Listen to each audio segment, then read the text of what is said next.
block out that shit. Who are you? What do you mean? Who are you? What are you talking about? Are you going to introduce yourself as Michael Perez? Oh my gosh. Dude, I'm the Michael same. Jonathan. Yeah. I'm the same. Nothing's changed. Good evening, everybody. Welcome to another episode of Fireside Chats with Michael Jonathan Perez. Dude. Do you like raw, like juice? Like, Dude, I'm telling you, I wish we had a camera in the garage. Like, as soon as you put the hat on, start taking the jacket off, he's like,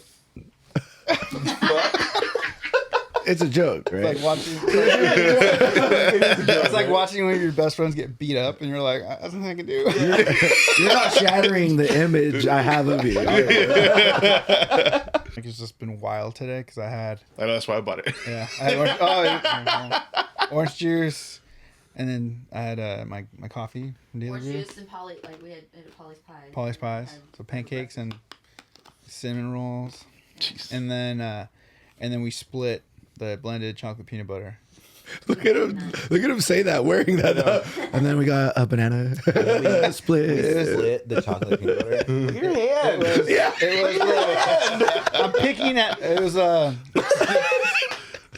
banana macadamia pancakes, and I got the turkey sausage. Yeah, you did. Yeah, you did, huh?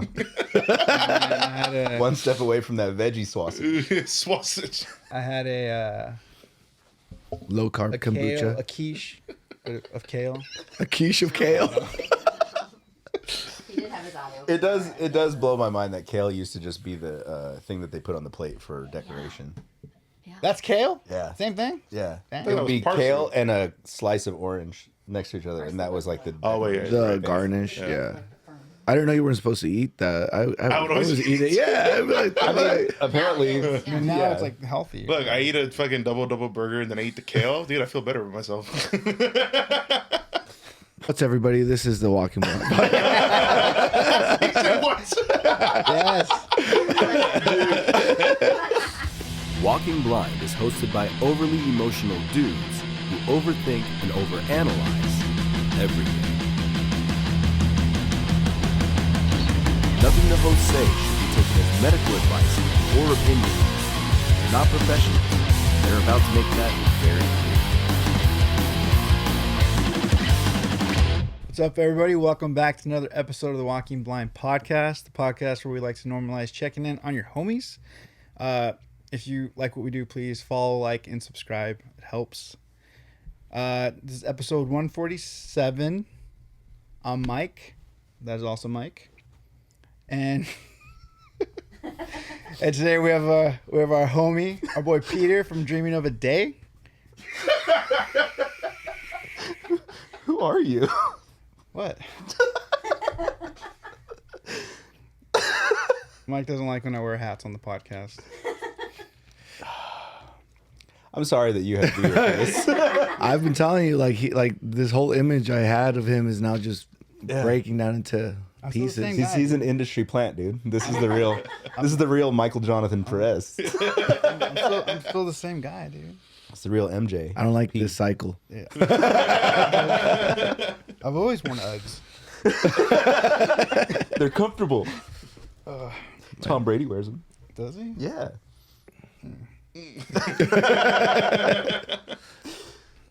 Dude, for reals. But yeah, Stoked to have you, man. Welcome. thank you for having me here. It's I've been watching the show for a while, so I'm like, all right, cool, I'm in. And finally, you get to redeem yourself and tell your side of the story with becoming the one band that Kondor manages. That Oh, okay. Yeah. I mean, yeah. Why not? It's the least you can do. No, yeah. I mean, honestly, like Brandon was already booking the majority of our shows. Yeah. Like he started taking pictures for us every once. He kind of was like, this is what you got to do. He pretty much set like a structure for me to follow, and I was like, all right, like we'll do that. Like, well, you already are kind of booking all our shows. Anytime I have a question for like another show, like I ask you first, like, you want to manage us? And he's like, nah, man, I'm too busy. And I'm like, Word. Too busy, my ass. So then I ended up putting his email on our website. His personal email, dude, like his actual email. I have it on our Instagram too. Like, so if you go on booking Brandon Perez.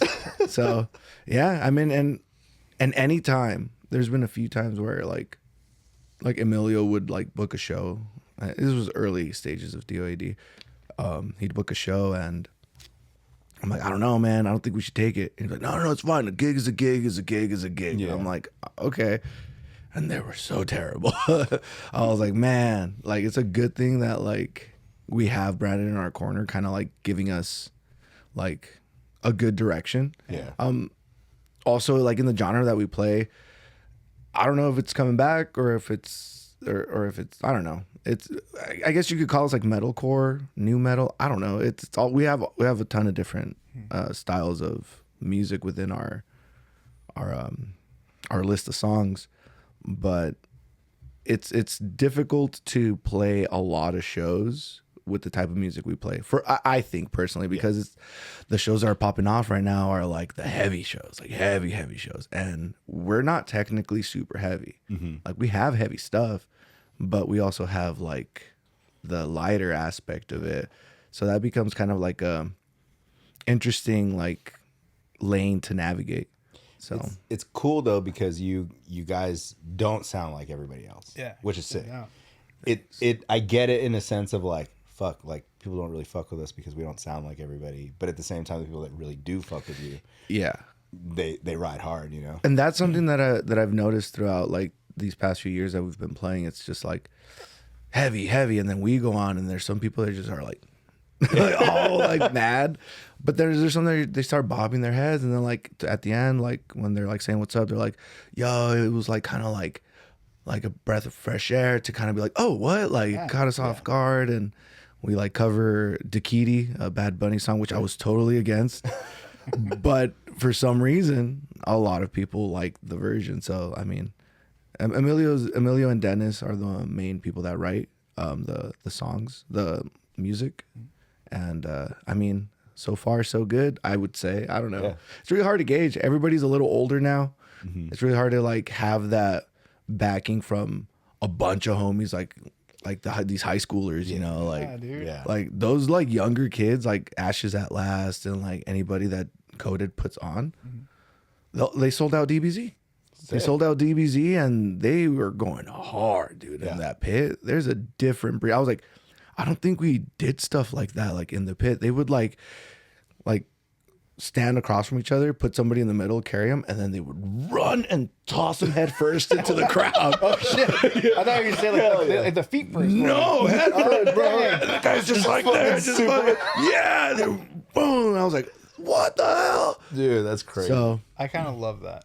I like that. There's like shit that it's like, what the fuck was that? Like a new Dude, I was form watching of I was watching some of the clips from Give Me the Amulet, Jake Shipwreck's son's band, and like kids are going off for them too, like big ass shows because they're all high school kids, so Yeah. all their friends come out and it's like, and the pits are like pretty gnarly. Like, fuck they that, get dude. really gnarly, dude. Like it's funny going from like playing shows and attending shows to now like being a part of Kondor, who like hosts them, and the venue's like, yo, we can't have kids stage diving because they're gonna get hurt. It's a liability. And now I have to be the one to be like, hey, if you stage dive, like, do it fast.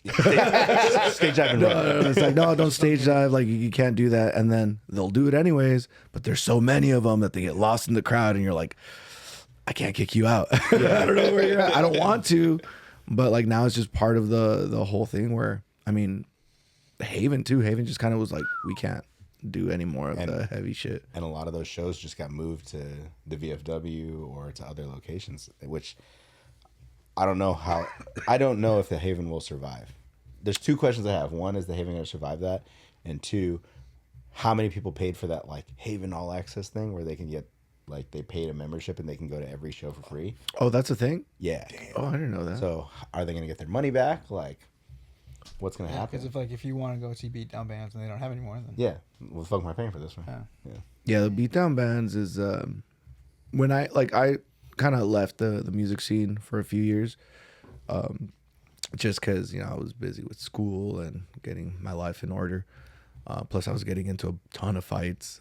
First, I was just like, man, I'm not even like playing with the band that I play with that had some issues, and like now, and I still get like targeted. Like I gotta stop coming for a little bit. Let me just chill for a little bit. But beatdown was barely becoming a thing. I feel like it wasn't as crazy as I see it now, because like when I finally like came back, started going to shows again, and started working with Brandon. Like we went to a show and these guys were just punching each other. I'm like, this is moshing now? And Brandon's like, yeah, it's a beatdown show. I'm like, is this acceptable? They're like, yeah. I'm like, bro, say less. Your boy is back. I'm in there for about 2 years, because then after that, my lower back's like, no more, man. Yeah. No more. Like, okay. But yeah, beatdown, like that whole murder ball thing with First Degree and all that, like that's insane. Dude, I love that story. I mean, I don't love it because dude gets fucking kicked in the face, but you like pulling the dude out, like this dude's trying to fight you. I'm watching this all unfold, like, damn, shit. There's one thing, like I see what the culture is, like it's fine, like everybody's having fun, but once you like take a running start and punch a dude in the fucking head, like that was like, wild.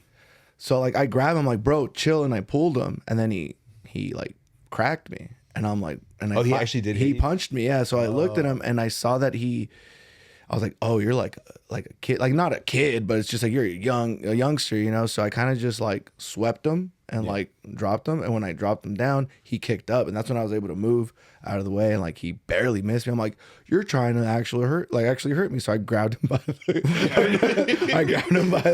ankles, and I just dragged him out of chain. It was so funny. Like one of the security guards at Chain was just he was telling the kid, get up. He's like, I'm trying. So I finally like drag him out. Get up. Yeah. No, and the craziest thing is the kid that got kicked in the head goes out. He's like, it's fine. He's my homie. I'm like, that's your homie? Dang. That dude's gonna get brain damage. Like, dog. You don't need enemies with friends like that, dude. Like, I've never like, what in what realm do you think it's okay for your friend to kick you in the head as hard as he can, dude? Because that one went, ooh. I was like, damn, that was a kick. Yeah. It's one thing, like, you guys are moshing, you hit each other, whatever. I've seen Jesse smoke some people in the pit where I'm like, I would not want to be on the end of that. When you smoked that that one guy, that one like me. Nazi dude. Yeah, he pushed. Oh, I don't know. Jesse accidentally takes out a fucking dude wearing a Nazi shirt in the crowd, and I was just like, I'm so proud of you. But like, he like feet went up. The funny thing about it is that he wasn't really. I didn't see him. No. He just happened to be the guy that Jesse like took out. And we were all happy. Yeah, we were like, yeah, Jesse. He was just straight up Nazi jacket. Yeah. I didn't even see that he was a Nazi. He had Or Elsinore. Where was that? That was Marietta. Marietta. Because we were right by Jake. Yeah, I remember him. He was wearing some sort of. He had a bomber jacket, but his shirt underneath it had like some Nazi shit on it, if I remember right. Like the Thunderbolts or something. It was like an SS shirt or something, but it like there was a very clear like Nazi shit on the back when he had like taken his jacket off, and we were like, oh, Like, come on, man. fuck that guy. You're gonna get targeted. Man. Yeah. Why'd you do that? You're just asking for an fucking ass kick right there. But yeah, Jesse. Torture Culture does a breakdown. I take off my glasses. I cannot see at this point, so I just run in fucking crazy, swinging my fist and shit. And then I felt that on my knuckle a good clock, but I didn't know who it was. And then I just went through the whole fucking crowd, came out, and then Mike's like, fuck yeah. Yeah, I was like, yeah, dude. Fuck that guy. Dude, like, yeah, I like think twice now before going to the pit now, because it's just like it's gonna probably more than anything gonna end up in a fight, because I'm a rowdy guy. Like I do like to get shit started sometimes. But now that I'm like working more, I'm just like, all right, I got to take a step back, just make sure that nobody's like getting out of pocket. And like Brandon said, is like he already has CT. Like throw him in there. He gets in. Who cares? Yeah. It's fine. What a time. Just like trying to think of all the times I've just been. I've been. I think I've said this before. I've been knocked out like twice cleanly, where I like. at a show where I woke up and I was like, oh fuck, what happened? Like one was a Converse or Vans to the face, and I just woke up in the arms of this big, beautiful, buff guy who was standing behind me. It was like I was in his arms. He's like, "You okay?" I was like, "Yeah, hold me." You know. Yeah, I don't think I've ever been knocked out. I have been hit, like where like my tooth got chipped. Like that was one. And then another one, the band that I was at the time, like I was drumming for, we were fortunate enough to open All Stars tour in like 2012 in Orange. So after we're done playing, like we're like the third band like up there. It was dope. Like that was like one of my favorite shows. We're done playing. I'm like super stoked. I'm in the pit, you know, pitting for whatever the band was on next. And I kind of bump into like this crew. Yeah. And I'm like, oh, and I put my hands up like, because at least for me, when I would mosh back in the day, as soon as you feel somebody, you stop. You know, like you don't want to hurt. I mean, I didn't want to hurt them. And I'm like, oh, my bad. And as soon as I say my bad, I don't know who grabbed me by like the back of the neck. I just felt this huge hand and just tossed me. And I'm like, whoa. And I turned to this big fucking guy. And I was like, what the fuck? Like, calm the fuck. I wanted that calm the fuck. As soon as I said that, like 4 dudes rushed me. And I'm like, Jesus Christ. I mean, I'm just like blocking and I'm going back and I'm swinging also. And like, I got mine in too. But then I get like pushed back into like where my friends were at. They start pulling everybody off, and I was like, man, like 4 dudes like rushed me. They're like, bro, you had like 7 on you. Like, oh shit, like I didn't know that. It was fun. Like that was one of the last like shows that I like went to. I'm like, bro, I can't like keep doing this. Yeah. Like it's just I can't maintain this. I can't. Yeah, especially like at the time I was trying to make a career in fighting. So I was like, if I actually like hurt somebody, I will get into a like big trouble. Yeah. You know, like I'm like competing like every other month. So I was like taking it serious, and I'm like, if this shit goes down, like there goes my fucking career. Yeah. I mean, nothing came of it anyways, but still, at the time it was just like I gotta stop like getting into all these fucking brawls. Dude, let's go into your martial art life, dude. My martial art life. Yeah. Well, yeah, man. Like, what do you want to know? How'd you start? Like when? Why'd you get into it? Like I got tired of getting beat up. No, I got into this fight at school that ended kind of bad for the other guy. But it was one of those where it's just like it's not that I lost control, I guess. Just went a little bit more overboard than I should have. But as somebody that didn't know how to fight or anything, my dad was always like, if you're going to fight, you make sure they don't get up, you know, because like if they can get up, you know, you get in trouble. Like, all right, cool. And where I grew up, it was a little bit more like of a rough area. So there was fights all the time. So after that, like I got called in. I started taking these meetings with a counselor. It was kind of like anger management, but she was like, you gotta like put that energy into something more physical. And I'm like, well, I play football. Like I started playing football. She's like, it needs to be more than that. Yeah. I was like, all right. So I started looking for a gym, you know, to go train. And I found Valdez in Whittier. Mm-hmm. And I walked in thinking it was a boxing gym. But then like, as I see him skipping rope and like I see the ring and everything, I'm like, all right, cool. Like, how much? He's like, you want to do this? I was like, yeah. He's like, you've ever fought before? I was like, well, just, you know, outside. But it's like, this is a lot of cardio. This is an advanced class. And I was like, I played soccer. Like, I can run forever. Like, this is nothing. Yeah.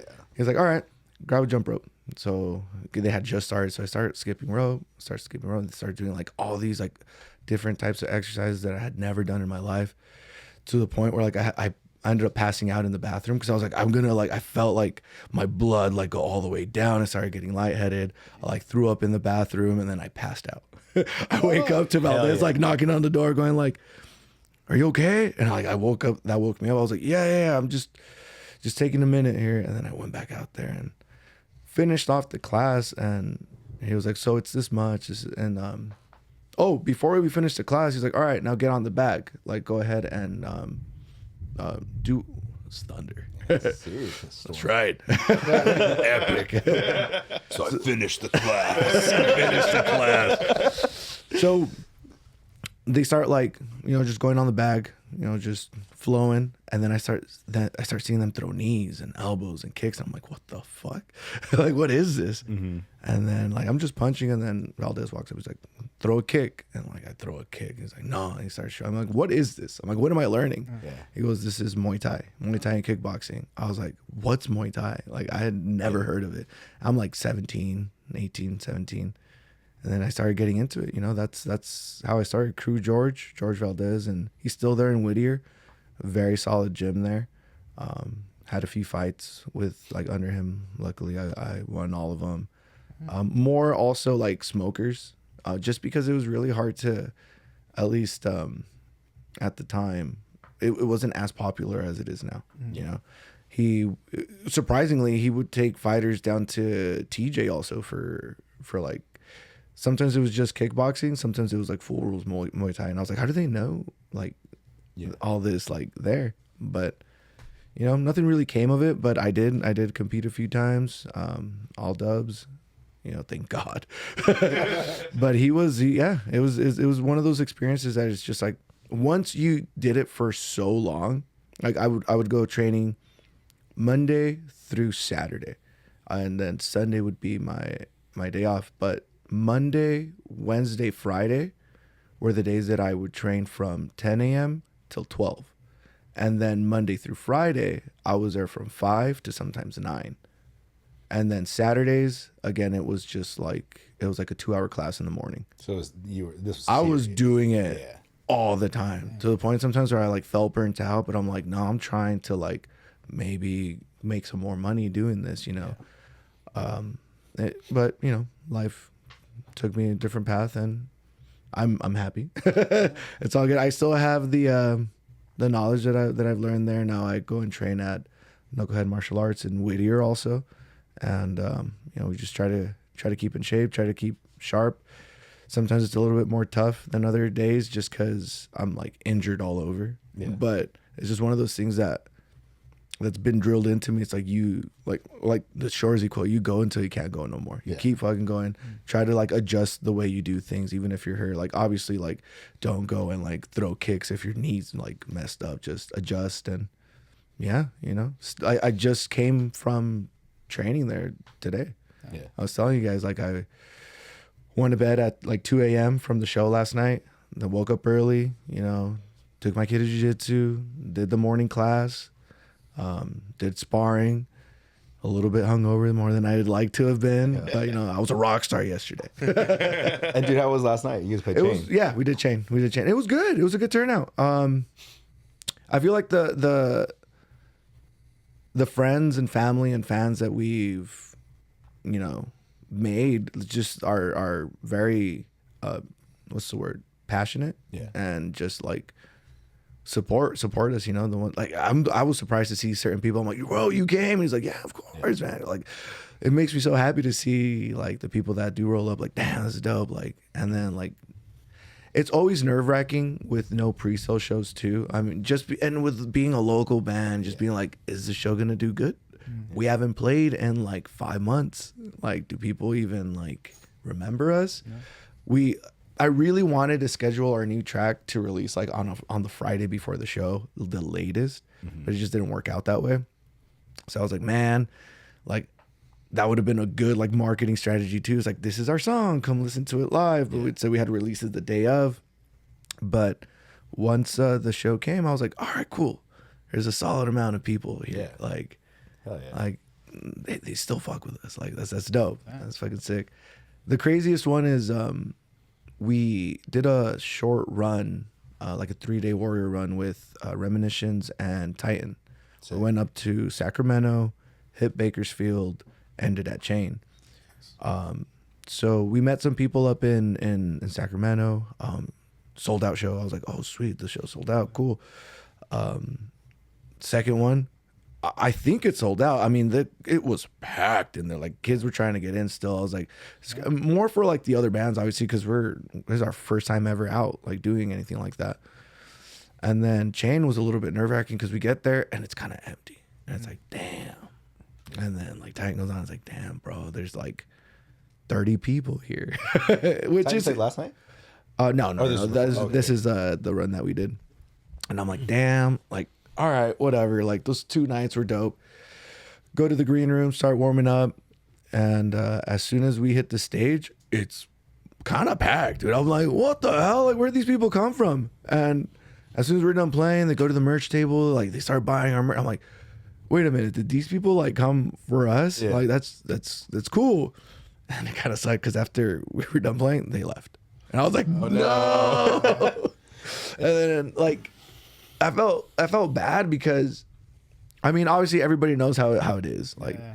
but it's just like, Reminiscence is so fucking good. Like, you're really gonna leave and miss like this awesome band. Like, Titan too. Titan Titan is rips. so fucking good, and they work so hard. Like, Dude, yeah. they're I think your band would do really well up in their market because it they did, love metalcore up there, dude. It And that's, really like, did. They were like, "When are you guys coming back?" This, and that. But it's just like, we got to figure it out. I mean, we got to rent a we'll move van. here tomorrow. You guys can come to our shows. The merch is what like has helped us pay for a lot of things. You know, like we made. I think we ended up like after all expenses paid, I think we came back with like $300, and we just put that in First the time bank. going out? Yeah, Dude, that's all Solid. Yeah. yeah. If That's like everything's 300 more than month-long runs of. that's like just do them you know more. 1,000 more than Yeah. Perfect Culture And would come back honestly, with. like all that, even though like you guys understand, other people are like $300. Like that's a lot. Like that helped us cover some like practice, like to do like practice to cover some merch, some more merch to like, you know, like, hey, like we got this coming up. Like, oh, just use the band funds. Just use the band's funds. Like, Dude, at any time as like a DIY band that you can cover everything you're doing on the run and then come back with a little bit of cash, that's a win. it also helps that everybody is like working full time. Yeah. You know, like Jesse works at, not this Jesse, my Jesse. He works at Disneyland, but he's been there for such a long time that he's got seniority. He's like, yeah, like I make like on a slow day goes X amount, and I'm like, what? like, You make that? He's like, yeah, it's a slow day, and I'm like, you're so modest. What does he do at Disneyland? He works at one of the restaurants. Okay. Yeah. So That makes sense. So I don't know how, like, I guess with tips and stuff like that, like it's insane. And then Paul, Dennis, and Emilio are music teachers, you know, so they're like, yeah, man, like we just do this. Like we want to get out of teaching and play music. I'm like, bro, stay where you're at. And secure money. Don't leave. And I'm over here. I work with Kondor and MP, you know, doing the merch and stuff. So everybody works. So we were able to. We drove up, stayed the night at Ryan's house, and I stayed in the van just because I was like, I don't want to leave it out here, dude, alone. Somebody's got to stick with it. There's usually one. Yeah, and then you know, everybody was able to pay for their food, and Jesse bought everybody breakfast the next day. So it was kind of like, this is kind of cozy. If we had a driver, it'd be awesome because I drove all the way and all the way back. I didn't trust anybody else. I tried giving it to Jesse, and like 3 hard stops within 30 minutes, and I'm like, "What are you doing?" And he's like, "It's fine, it's fine." He's on his phone. I'm like, "Bro." Did you guys trailer it too, or just No, Okay. we they have the little like Boss amps, but Oh, they're okay. like loud, and not to mention they like really everywhere we went they mic'd them, Yeah. and they have a quad cortex, whatever that means. So immediately, I got a quad cortex, like You don't ever. Yeah. We don't need to know. We don't need to know this. yeah, exactly, right? That's what I'm saying. Yes, like, you do, hey, well, Michael. maybe if we like did this, and this, we don't need to. We got a quad Yeah. cortex. Whatever that silly. Their silly little. They make you feel so dumb sometimes. Sound huh? boxes or something. I'm like, well, maybe if you just explained to me what it was instead of trying to make me feel dumb. No, and then they I'm the try to opposite. explain it. I'm like, no, never mind. Don't explain it to me. Dude, I'm the opposite. They're like talking, and I just hear like. Yep. No, that's how it feels like sometimes. But yeah, no, that so what I was getting to was that, like, you know, everybody rolled up to Chain on that day, and then an opportunity came up to open up for Unprocessed at Chain. And, you know, Brandon, being the great manager that he is, where's my camera? That's my camera. right down the barrel of the camera. He was like I'll throw your name in. So he threw our name in with a bunch of other bands, and they picked us. I was like, sweet. So already packed before we even started playing. We're like, this is gonna be dope. It was a little bit weird because the drummer didn't want to move his drum set that he had already set up. So Paul had it like set up by where the door is on the stage. Like The chain? Yeah. So he was like sitting by the door where like that leads to the green room. Yeah. And the drum set was side like onto the side, and we were like lined up like that. He didn't want to move his drum? No, Chuck honestly was like, bro, I was ready to strike it. Like, you're too nice. I'm like, dude, they're like a big band. Like, I'm not gonna like I'm not gonna be that like local band that's like, no man, we need you to move your drum set or we won't play. Like, who cares? I mean, it's still ripped, but it was cool because when we started like playing, I started like recognizing people from like Bakersfield, and I'm like, and when I talked to them, I'm like, did you guys live here? They're like, no, we came from Bakersfield. Yeah, it's coming down hard. There's just going to be an ocean right here. You got a life raft or something out there? But yeah, you know, seeing like people that like no, we like just drove down to see you guys play. I'm like, word, like I'm like Red-Handed Denial's next, and then it's on process. Just, no, we're going back home. Like, what? Like, yeah, no, this is fine, but we came to watch you guys. Great set. Hope to see you like at the next one, and they just left. I was like, they just came to see us play. Like, Try not to get emotional. Like, dude, I was like, that. Hell yeah, man. Like, we can quit.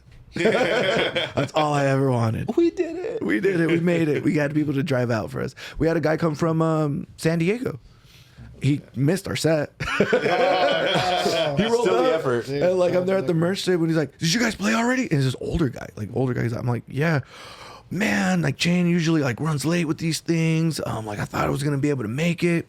Like I found you guys on YouTube. I was like, on YouTube? Yeah. He's like, yeah. And like, where do you guys have your music? I'm like, oh, Spotify, Apple Music. And he's just like looking, and he's like, do I have to pay for that? I'm like, no, you can download like Spotify for free. He's like, oh, okay. He's an older generation. He's like, man, like, I'm so bummed I came just to watch you guys. I was like, really, dude? He's like, yeah. So we gave him a shirt and some stickers. I was like, here you go, man. He's just like, man. He's all bummed out in the back. Just. Are you one of those guys that's almost like, it's almost like you're like questioning, like, wait, how'd you hear about us? Where'd you hear from us? Are you sure it's the right band? Yeah. Yeah, I think I really am. As much as I would love to be the guys, like we are the best. Or have the confidence to be like, we're good. Like, yeah, I know we're good. Like, I don't know why. Like, there's some bands that are like, oh, my shit slaps, and it does. You know, I can't be like, this shit slaps, because I don't. It's just so like. Our music is a very defined taste, you know. Like I'm in a group chat at work, and I'm like, "Hey guys, like stream our new single. Like we'd appreciate the streams." And it's like, "Is it good?" I'm like, "It's decent." I like it. Yeah, I like it. And they just start like giving me shit. They're like, "Imagine going through all that effort to record, do this, do that, just to say it's decent." I'm like, "Well, I can't tell you what you're gonna like, you know." So. I mean, music is so subjective. Like, honestly, the only band that I've ever been like, dude, this stuff is sick is Easy Out. Like the ones that sound the same way, like the MBR. I never. Well, I mean, it's like, also you might like it, you might not. It's such a hard thing, especially for people that aren't really into this like scene or this kind of music. You know, normally I can like look at somebody and be like, you'd probably like this. Yeah. And then other people are like, you might not like this band, but listen to this. Well, to be honest, I don't even think the boys in the band know this. Like, I joined DOAD just to like get back into the rhythm of things, and then I was gonna join another band. Just practicing. Like, I don't know. You heard it here first. You heard it here. Like, it was just one of those things where it's just like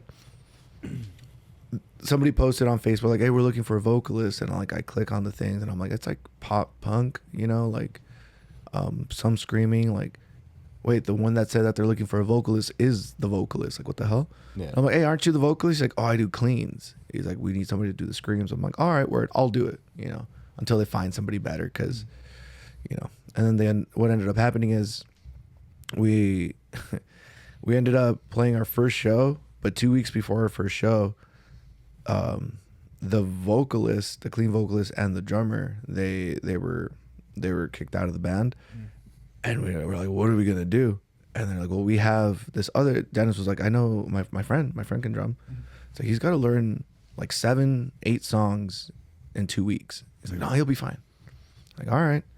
And then he rolls up and it's single pedal. I'm like, where's your double pedal? Do you need one? He's like, no. I'm like, some of these songs have double pedal. He's like, I'll be fine. I don't know what he does, dude. That fool like does brujeria or something. Till this day, doesn't use the double pedal. Damn. But I don't know how he does. He's amazing. Like, Single pedal metal, dude. dude, this guy is we're always like, Emilio, you got to do this. Jesse, you're all right. Dennis, like, you got to do this, and that. And me too. Like, I'm fucking up.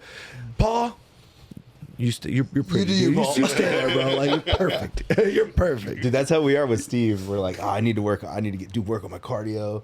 We need to work on riffs. Shit, Steve, you just do what you do. Keep on doing what You just keep on showing up, man. but yeah, man, like they it was such a fresh new band. Like Emilio started at DOAD back in the day. I want to say like back in like 2010, 2011. Could be a year later than that, but we he started that. It was just him, and then he got his friends to like join, but they never played any real shows. Or any shows for that matter. And then when I came in, I'm like, well, what are we doing here? Yeah. And like, all right, well, this isn't the type of music I normally play, right? So then after they fired the clean vocalist, like, well, who's gonna sing? And they're like, you. I'm like, I don't sing. Yeah. And they're like, you do now. I'm like, oh, okay. You sound pretty good for somebody that doesn't sing. That's what's up. That's what's up. Hell yeah, I appreciate that. You're right. I am amazing. Also, side note for anybody hearing all this rain and thunder in the podcast is because Mike wore this stupid ass outfit. Decided to fuck everything up. You've changed, man. Bring the rains. The rains from LA.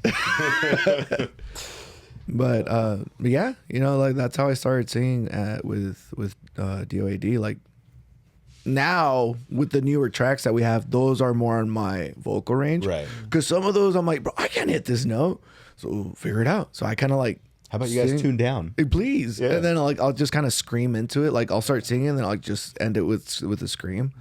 But for the longest time, I've wanted to play in a heavy band where I do heavy vocals, because all the other bands I've been in that were heavy, I was a drummer.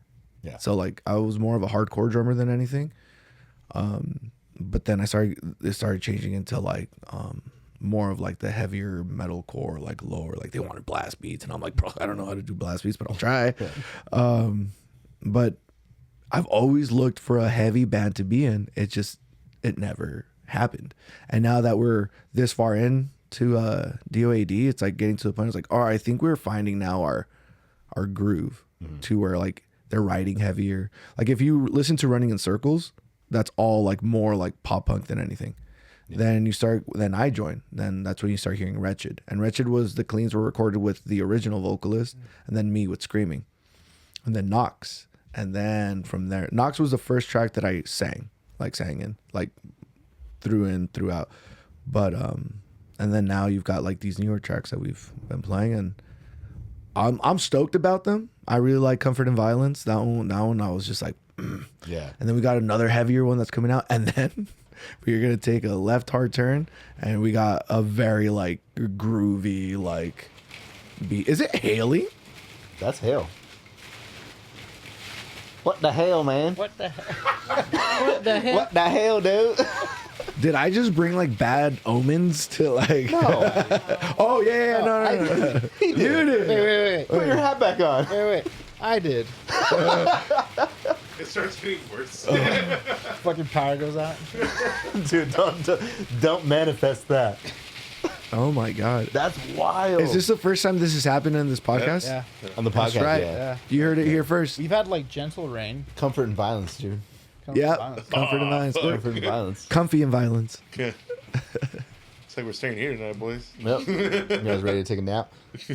Honestly, I don't care about the rain. The only thing I'm worried about is when we walk out of here, because they just dug up the front so that they could put pavers down. Just Dude. hope it's not an ocean.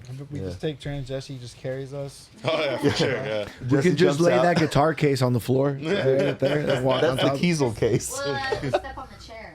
Yeah. We'll be fine. We'll be Yeah. fine. We'll be right? fine. I'll spend the night here. This is a nice spot, man. Like it's nice and Thanks, cozy man. here. Like, I've taken some really good naps back here. dude, I'm about to right now. It's yeah. It's- It's like it's got its own warm. AC and heat. So like That's awesome. temperature control's nice back here. Nice TV. Yep. It's a lot bigger than I thought it was gonna be. That's what she said. Nice. To who? Not me. That's funny. That's the first time we got that. Everybody's like, "Oh, it's a little bit smaller than I thought it was." It's like, especially when you just see it on camera, it probably looks like it's so much bigger than it actually is. But But they don't realize like we can literally all yeah, we can all hold we hands. can all touch each other. We're all touching right You now. raised me up. Dude, Josh Groban. Take that sweater off, dude. Please take it off. I just got a CD at Starbucks. Bring casual Mike back. Dude, one of the funniest things. So my buddy, shout out Chris Williams. So take the shirt we- off. He'll be here in like a week or two. We have this. It's ongoing little thing where he's a huge Dave Matthews fan, and yeah. Was that you or That was your George? wife. That's your wife. That's why she's my wife. My bad. Because Dave Matthews is My just wife. it's just not it. Dude, me and Adrian were talking about it today when he was tattooing me. We were like, yeah, isn't it weird that Williams is just such a big Dave Matthews Band fan? He's like, I know, and he rides so hard So for hard. it. Like my he's God. he's gone out to see Dave Matthews in concert like several times. Like I mean, he's doing something right, Dave Matthews. He's Riding his dog wedding. did he really? He went to go watch Dave Matthews. he went to a Dave Matthews concert. Dude, I just love that clip of effects. Dave Matthews like Yes, dancing on stage. He's like, please let them know I'm still punk. Mike's back. There he is. What happened? Dude, that clip of Dave Matthews like dancing on stage. I think it was you that was like, there's not one song that he needs to be moving this way. Yeah. for. Oh, yeah. Dude, so I'm just speaking truth to him about Dave Matthews and that he sucks, and so he to hurt me, he started going after Josh Groban because I love Josh Groban. Who's Josh Groban? He sings "You Raise Me Up." Oh, damn. I know songs. I don't know artists. Josh Groban. Just good one. And so one year, I don't know why, but Starbucks was like selling the Josh Groban Christmas album, and like for Christmas, Chris was like, "Got this for you, man." I was like, "Dude, thank you, man." He stole it. He's like, I'm not gonna spend my money on Josh Groban. He stole it. I think he stole it from the Starbucks that I was working at the time. He just took it from behind the counter. Yeah, he's like, "I want you to have this." So, anyway, Hell That's yeah. funny. dude. So, and I can't remember exactly what I said. But going back to Dreaming of a Day, I was like, I forget what I said. I don't know if you remember what I told you, but I was like, dude, there's like parts of your voice where I'm like, oh, I like that, and I like that, and then you change something else. I'm like, oh, I like that. Actually, that's pretty cool. And then you like go to another area of your range, and I'm like, actually, no, I think I like that.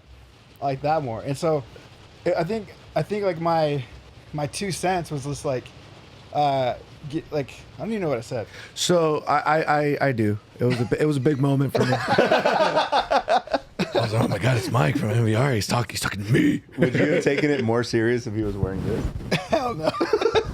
Listen, I really like the way that your voice sounds. I would have not recognized you. I'm like, who is this guy? No, you went like, hey, like, you like your vocal range is you can do so many things. I was like, yeah, I can. You're like, you go like you got the screams and that sounded really good. And then a part of the song, you start singing. I was like, oh, he can sing. I was like, I can. And then you're like, and then you get like really low. He's like, it sounds really good. And then we told him, he's like, I'd recommend though, like you don't give the audience all of it all at once. He's like, it's just so much for them to process like in one like in one song. And I was like, oh, okay, that makes sense. He's like, you want them to kind of like enjoy like each You want to tease like him a little. yeah. And I'm like, damn, that would have been good advice before we released the song. Yeah, well, but what's awesome because of your for anyone who hasn't heard, you have cleans, and then you have like your like dirty cleans, and then you have like your more like yelly scream, and then you can go like you have like a strong like mid-range scream, and then you can get low. Yeah. And so what's rad, and I think what I wanted to probably say like in a cleaner way is like These are all the things I can't do. set up. Yeah, I'm a one-trick pony. Set up like because you have an opportunity to like set up those different parts of your voice. Yeah. Like you can feature all of it, like, but I think for to be more yeah, like I feel like you have opportunity to set up all the aspects of your voice, and I just felt like I was like, dude, I think you're giving it all. Yeah, in one I do. song, which is impressive and cool, but I feel like you could have moments where you like really, yeah, like I don't know another way to say it, and just like you can set up each part of your voice. A little Highlight bit. each part of You can what highlight you it. can do, what you can do. Yeah. Yeah, and honestly, like when we play, like I think the song you were talking about was Knox. Like when we play it live now, like I really do like now like ride the wave with the song and not contrast those vocals so harshly. I feel like it's working a lot better. That was like great advice. Also with Comfort and Violence, like I only sing in the beginning and then I'll scream for the rest of it, but I won't do like that many different vocal changes because there are parts in the songs where like I do I try to do like the Chester scream. So I'll try to like do that, like, but I'll do it more live than I do in the tracks. But yeah, I mean, it's fun to do all these like vocal things. It's also like I caught Emilio by surprise. We were recording this track, and then he's like, you gotta go lower. I'm like, you want to hear how low I can go? He's like, yeah. So then I do like a very like low, like Lorna Shore like growl, and he's like, why don't you do that more often? I'm like, why don't you write shit that I can do that for? Like, there's never been a need for me to go that low. Like, yeah, I can go that low. It's just there's no need for it. Yeah. But Are there any songs that because you were saying Knox was one of the first songs you actually did both singing and screaming on? Yes. Is that right? Okay. So are there songs that you guys play live now where you did some shit in the studio where you're like, fuck, I gotta do this shit live? like because it's hard doing it live. Yeah. All of them. Probably Here and Now. Here and Now is sometimes takes a toll on me because it's very fast. Yeah. It's very like it's right into your face, and that I think we added it now like right before another new song we have called Kill It With Fire. And that's also like really, really fast. And then there's like a 20-second like interlude that we play. And I got 20 seconds to catch my breath. And then it's like it starts going. And then not only is it like I'm screaming fast, but I end certain verses with a long growl. Like I'll like go as long as I can, and then the beat hits. And then I come back in again. Like, so I don't give myself that break that I need. If we were just doing that one song, then yeah, like it's fine. I can do it. I mean, I still can do it. It's just like now, like that's why, like I was telling the boys yesterday. I'm like, man, we haven't played in a few months. I like did do a little bit of like cardio before this, but like I really now need to like step it up. Like, especially with how much I move on stage. Yeah. Like I gotta now get like take cardio serious and not drink as much before we perform, because I made that mistake yesterday. And I'm jumping and I start feeling it. I'm like, oh no, here it comes. Yeah, that's one of the things that I like, all joking aside with Andrew, my roommate, starting this like prep. Torture culture is kind of on like a little pause right now while we write. So I was like, okay, maybe I'll just use this time to get back in shape. That way when we come back, I'm strong again, because last few shows have been a little rough. So like it's like, at least our set before this one, there's a lot of like, they're all new to everybody because not everybody knows our catalog like that. But the way we had our set before we had these new songs, it was in a way where like it gave me some time to like breathe or to like bring my heart rate down. Like there was Lux, there was like Knox also gives me a break. There's other ones that like there's singing involved where I'm like, I don't need to be like screaming or jumping around so much.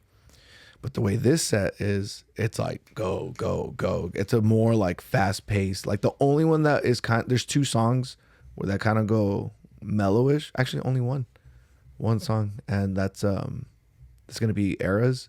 Hopefully, we release that. We're trying to get Shonda from Differences. Hell yeah. To do this part that we wrote for him. We specifically wrote it for him. Sick. I do it live because he wasn't there, Right. and like he heard it. He was there yesterday. He heard it. I'm like, "What'd you think?" And he's like, "Yeah, Yeah. I'll do it. Just let me send me the track." I was like, "Cool," because there's like a little Easter egg. It's we'll try to put away our differences and keep dreaming about better days. Mm-hmm.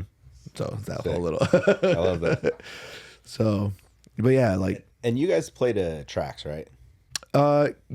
yes, to a click, yes, and to a backtrack. Do you guys have like your whole set mapped out basically, so you know where your pauses are and where your breaks are? Yep.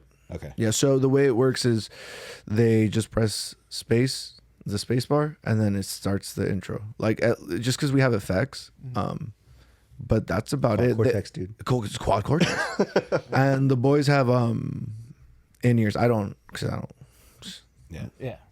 I'm a man, dude. Shut up! You love in-ears. Who needs them? No, well, like Mister. I think that was the best I've ever performed with in-ears. well, I kind of already. The thing is they use their in-ears just to hear the click and where the track is at, because like it's like, all right, starting in 3, 2, 1. Right. But they're like, they don't hear me. They don't necessarily hear themselves. They're just listening to the track. Yeah. So I don't need to listen to all that because I know where everything's at. Especially I'm listening to the music live. Like I know where I'm at. Mm-hmm. But we did one day play a show, and we have the song called Setbacks. That was the last time we played it. The song doesn't have like oh, here's the bridge, oh, here's the chorus. It's just a straight it's like just a straight song. Journey. Yeah, and it's just like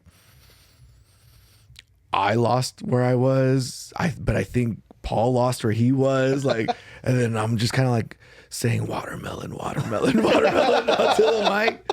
And then finally, like, we just kind of like ended it. And then people were like, yeah. They weren't sure if we messed up or not, but I'm like, we fucking messed up. This is terrible. So bad. You just try to sell it. You're like, fuck, that was a good one. That felt good, Thank boys. you so much. that Tall was Hut. It's always a rough. It's always a rough sell. But yeah, that's that whole like backtrack situation. Like now Emilio does it stereo, so we only just use 2 XLRs in, and that's it. Like so we know how long our set is. Our set is like probably like 24 minutes. We get a 25-minute set.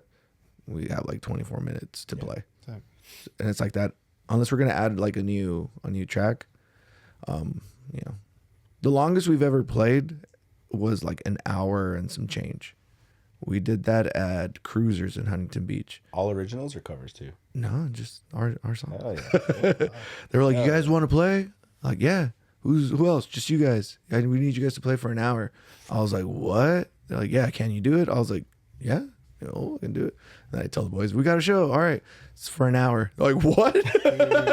We're gonna play all our songs. Every single. We might one. play one twice. You gotta talk in between them. No, we ran it through tracks, and then the one we have songs that we don't need tracks for, so we just pause it and then just push it again when we needed like the sounds and shit. So we just kept it going. The cool thing about it is the guy, the owner's like, you guys are good.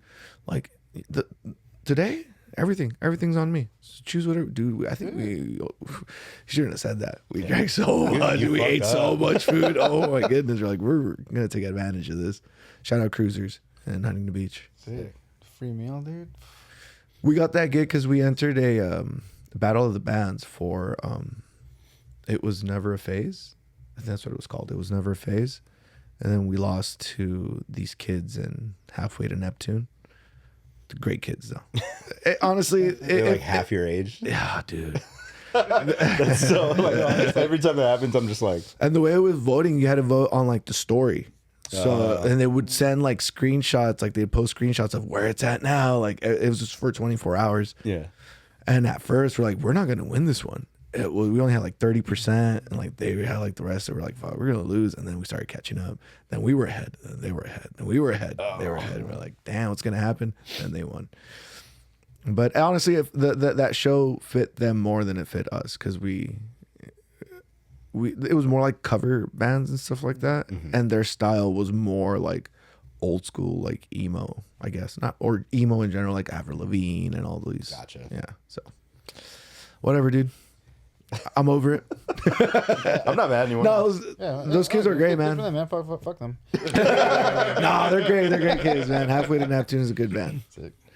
I was loving with the in-ears because like I could give a shit if there's a click in it. Like I probably wouldn't want to have it if there was a click, but I loved it when it was just the mix, and I could hear like for mine I just had like basically like just Martin, Martin, a little bit of guitar and myself. Being able to hear myself was awesome.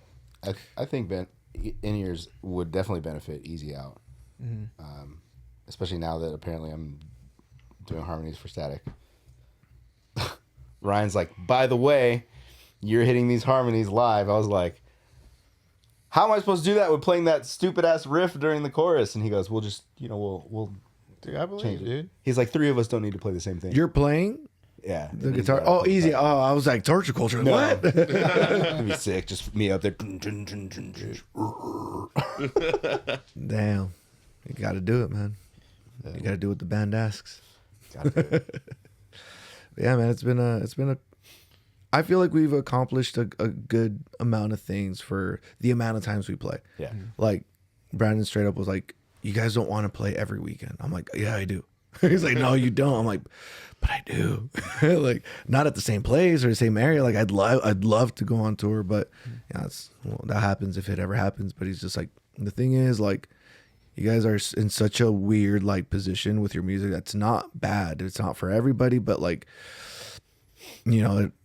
if you play every weekend, they're gonna be like, "Oh, we'll just catch them at the next show," or "We'll catch them at the next show," or this and that. So we do take sometimes like a month or 2 without playing. This has been the longest we've ever taken without like playing, which was since November of last year, and then we just had our first show yesterday, and yeah, the turnout was good. I think a lot of people were stoked. So now we're hopefully have the momentum back and we can get booked somewhere. I don't know. I don't know when our next show is. I think though that like that riffier metalcore and like melodic hardcore type stuff is coming back again. Yeah. It's it does its rounds, but yeah. I think it's definitely in that position where people are liking to hear more melody. People are liking to hear more like singing and shit like that. Well, I mean, it's also like now I see the other bands that we perform with, and I'm like, oh, okay, that's what we got to do next. Like they're rolling up with lights, they're rolling up with like fog machines, they're rolling up with like a whole like arena setup. I'm like, damn, dude, Screams of Sirens, they like go all in, man. I hate fog machines though. Yeah, I do they too. look cool, but you're like dude, fog machines, and strobe lights. Strobe like lights. The only thing NBR we request to not have in our. I like strobes, dude. It looks cool when I'm punching the air and it's like tot tot tot tot. Like, yeah, dude. It looks so cool. when we played when we played mono in Portland, Jake said yes to strobe lights, and I was on stage just like. Dude, I was like watching you guys, and I was getting all And then fucked up. you had to get up and jump on stage with us. And we just stayed on the floor. Oh man, I don't care. Like if the strobes are hitting me, I know where like the stage is, and I start going backwards or sideways. And there's been times where like on one show, I like bumped into Dennis and he hit me kind of hard, so I got pissed and I turned around and like just kicked him. Like I fucking just like teeped him like pretty hard while we were playing, and he's like, "What the hell?" He goes and he kicks me back. Oh Just my chaos fucking in the dude. strobe lights. All right, that was fun. And then like when it stops, everything's Oh, like, look at everything's it. like cool again. Just like. But then like when the strobe, dude, that'd be a funny bit like for a band to do, where like this, when the strobe lights go on, they just fucking Everything's fucking chaos. They're fighting each other, and the lights are down. They're fine. You were saying you use the in-ears when you're screaming? Yeah. So once ever we did when we did the Born Dead. tour. They didn't fuck with the way you felt your screams were coming out? Because every time I've tried using them, I feel like it fucks with the way I scream. Like Just the pressure. yeah, I like, not that it doesn't sound that way. To me, I don't feel it. Feel it? Yeah, like, does that make sense? Yes. Yeah. I don't know. I feel like I had mine. Oh, actually, so okay. If you're not wearing them, do you wear earplugs at all? No. Why? It's because I'm too far gone, dude. No. Whatever, man. Mike's It's my got life. 1 ear, so. Hell yeah. One of my so for years I would get one earplug on stage, and I'd put just my left, so I'd have this one open, so I still felt like I could like hear everything, and I could hear myself enough, and so it was like it was awesome. And then I remember I was like, oh shit, I think I'm damaging my ear. I wasn't sure. I think I'm damaging my ear. So then I started wearing 2 earplugs, and it was like so uncomfortable. But Well, you're also using those big foam ones, right? yeah. Yeah. But I found like these like really super dense ones, and so I remember thinking like not feeling like, I was like, dude, I feel like my scream sounds like shit. I feel like everything sounds super dry in your own head. It sounds weird. But everyone's like, no, dude, it sounds fine. And then I'd watch videos, and I'm like, okay. It's like, it took me a couple like, I guess it kind of took me a bit to get used to it, but it really did help me, because it kind of kept me more consistent in the sense of like, regardless of if there's a good PA or not, I still have enough in me to like hear myself. Okay. And so if it's a great PA, then like, then I can hear, it's like amazing. I can hear everything, hear enough in my head. But if there's like, there's no PA, or the PA sucks, I still had enough. So you could for hear myself. yourself. Yeah. Yeah, dude. I've drummed for many, many years. Never once used earplugs. I would come home sometimes from concerts, and I'd lay down, and it's just. I'm like, yeah. Dude, that drive home when everything's just ringing, and you're like, radio's on. It's I returned headphones because I thought the right speaker was broken. So I returned it, got new ones, put it in. I was like, what? And when did that start happening? Like, how old were you? I know. Well, we had stopped touring, so I went back to school, and I was like, I'm gonna listen to music in between classes or something. And I just went to like the local RCC, the little shop. I got earplugs. I was like, oh, these janky things, whatever. Returned them, got another set, and I was like, oh no, me. You never expect yourself to be the one to be the problem. No, I might have a problem, because like I'll crank all volume all the way up on my headphones and shit. I'm like, it's not loud enough. yeah. It's not loud enough. But we'll see what happens. I think Next time I come here, we'll be talking in sign language. The dopest podcast ever. We're just all talking. What's everybody? But like, Throwing up gang signs while I say it. dude, speaking of gang signs, my little dude. So I do like behavioral therapy for children with autism, and I'm at a different school now, and the school that I was at before, earlier in the year, it was like mostly white, like a lot of, like Jewish kind of stuff. School, but kind of nicer area. You know that thing. No, I was kidding. And then the school. So then I got like ended up getting a new kid, and so now I'm at school, and it's like 99% like Hispanic, and so I don't know if I even told This is the question I'm going to ask that I'm going to judge you real hard for. Which one did you feel more comfortable at? the white one, dude. hold on, put the hat on and say it again. Put this on and tell me you haven't changed. Dude, so I was just like hanging out, like about to go, like we're like walking to the recess area, and these little kids, like as I'm walking by, one of the kids is like, "Hey, where are you from?" I was like, "What?" He's like, "Where are you from?" I was like, "Get relaxed." I was like, I'm gonna tell him the name of my work. He's like, a little fifth grader, like just like Oh, checking hard. me. I was just like, Sock check. Let me fool. see. You got ankle socks on. Wow. to my knees, guys. Wow. See it with Flesh Am colored. I the only one? Flesh colored socks to the knees. Am I the dude. only one that has? Damn. Jesse? Short. Oh my god. I got dress socks on right now, so I don't like long socks with shorts. because then I get that weird like 3-stage tan line. Can't do it. Sounds something like a lame would say. Homie. Listen, you seen I don't want to have this conversation right now. Okay. You seen that what is it, the tape measure for And the dude has like the like thigh high socks on. damn homie. So I went to Cal High, and they have also like, it's probably like in every school, right? They've got like the area where the kids that have like autism or something, you know, have like, they have their classes there. There's this kid there. I don't know his real name, but I know him as Soldier Boy because he would walk with like his like big like headphones, always blasting Soldier Boy.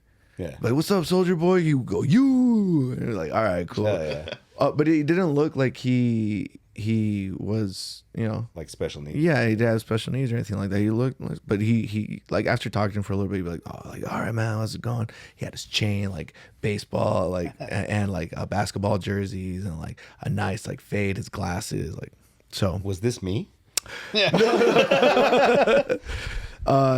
So one day after school, I'm like walking and it's a pretty big highway. Well, across the street, it's like 4 lanes and 4 lanes. So this truck turns the corner, and this other car, like, you know, get into a little fender bender. The dude that's in the nice, like big, like Super Duty, like truck is this kid I played football with, and I was like, oh, that's, I don't want to say his name, but I'm like, that's so and so.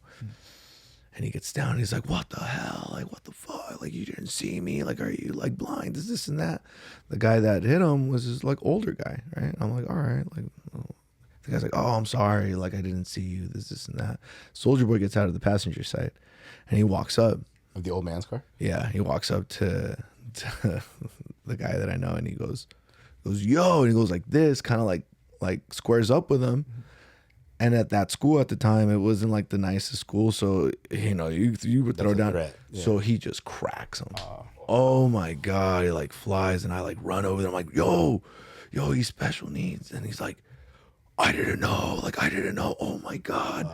Oh my God. He's like, do you have a phone on you? I was like, yeah. And he's like, let me see it. And he's like, Dad, I fucked up. and this and that. And like this, I guess he had like his sister in the back seat, and the sister's like, are you okay? Like, how could you? He doesn't know any better. This and that. Yeah. Like 5 or 10 minutes go by. This other truck rolls up, like as big as the red truck that got hit.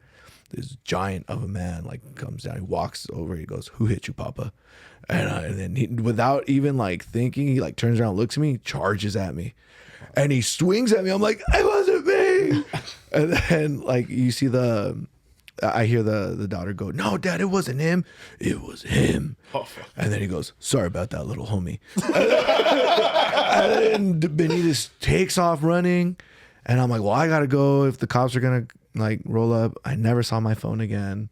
Yeah. And then like, obviously we didn't see him. Like, I think he got like expelled and all that shit. But I was just like, I've never seen, because he cracks the kid, right? And the older guy's like, yo, like, what are you doing? Trying to, and then cracks the old guy too. No. Drops him. That's why he like calmed down. He's like, who hit you, Papa? And the older guy can't even get up. And I'm like, what are you doing? He's like, I just reacted. I'm like, bro. Nah, that's. So that was, not the, when you mentioned that you worked, it just reminded me of that story. Is it, if that happens, is it your job to step in and protect the kid that's under your care? Like if something's happening to my kid? Yeah. Yeah. Just Donkey Kingston. I mean, I'm not gonna get beat up for him. There's no point. There's no point in both of us getting asses kicked. Jesus. No, Sweep the leg. no. I mean, it's like it's weird because there's different rules for like. So for my agency, like our rules are different from the teachers. Oh, I thought you were gonna say like for the white kids.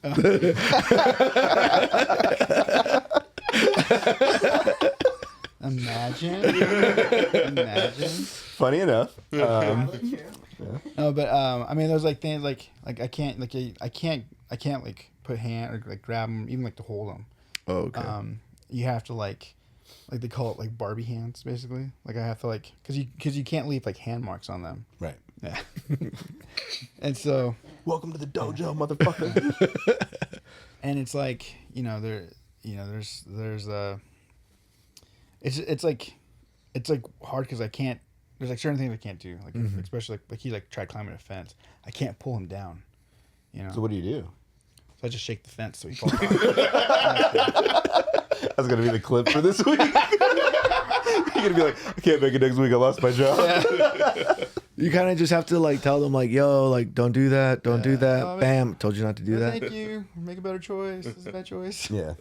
This isn't you. It's not gonna play out well for you. And like it's just like blocking and stuff. But what's nice about that is like the school aides and stuff and the teacher, like they can do like a little like I think they have to say like, I'm gonna move your body now, or I'm gonna help you now, and they can like Try carry them or like stop them and stuff.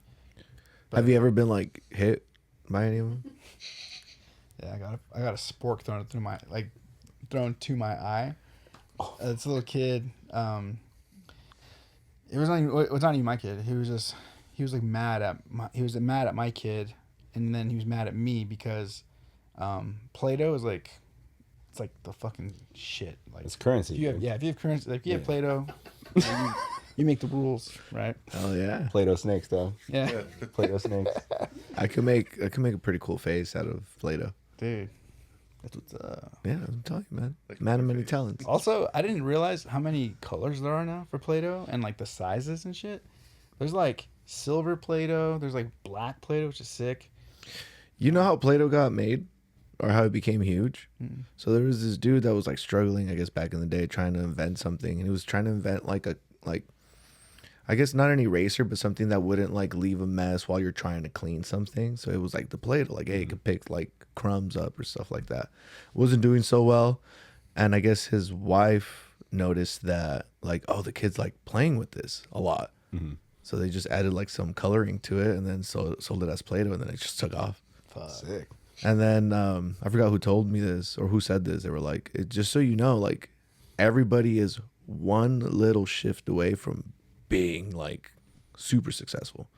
Yeah. So it's just like I was like, oh, okay, I gotta make some different form of Play-Doh. Jesse and his egg empire, dude. Dude, the Egg King or something. We'll think of something. Yeah, well, Breaking eggs. that's cool. The poultry. Eggy Poultry Pop, King? Bandit. I don't know. The poultry band. Poultry Bandit. That's what he's known inside that chicken coop. Dude, yesterday I got up in the morning, just walked out to the back, and I was looking at the chickens, like,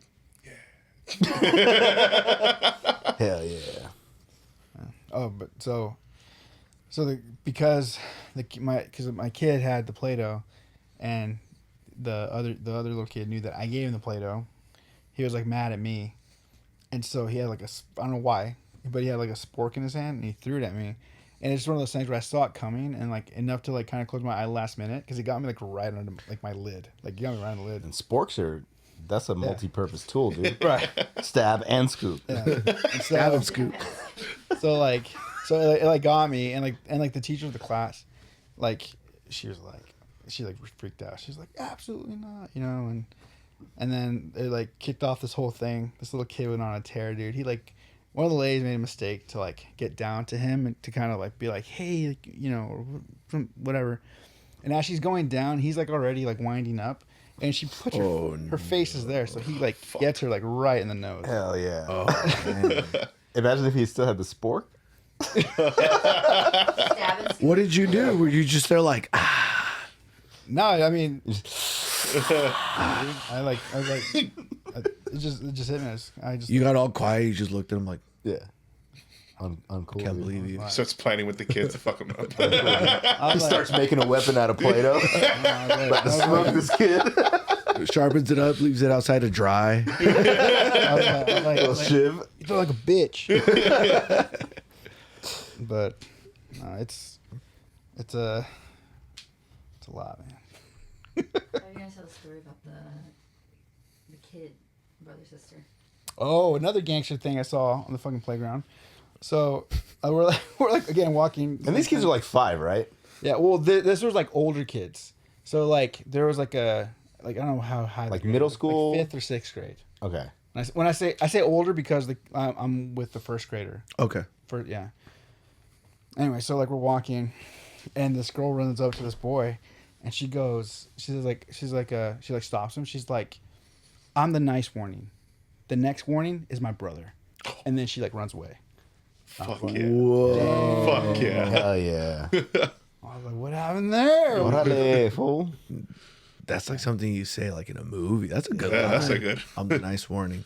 What a cool line. It was a hard line. I was like, "Fuck, I got chills. I You wish got I would have chills recorded too?" that to use it as a drop. Can you imagine her brother if he was like, "Stop saying that"? No, Stop telling people I'm the fucking.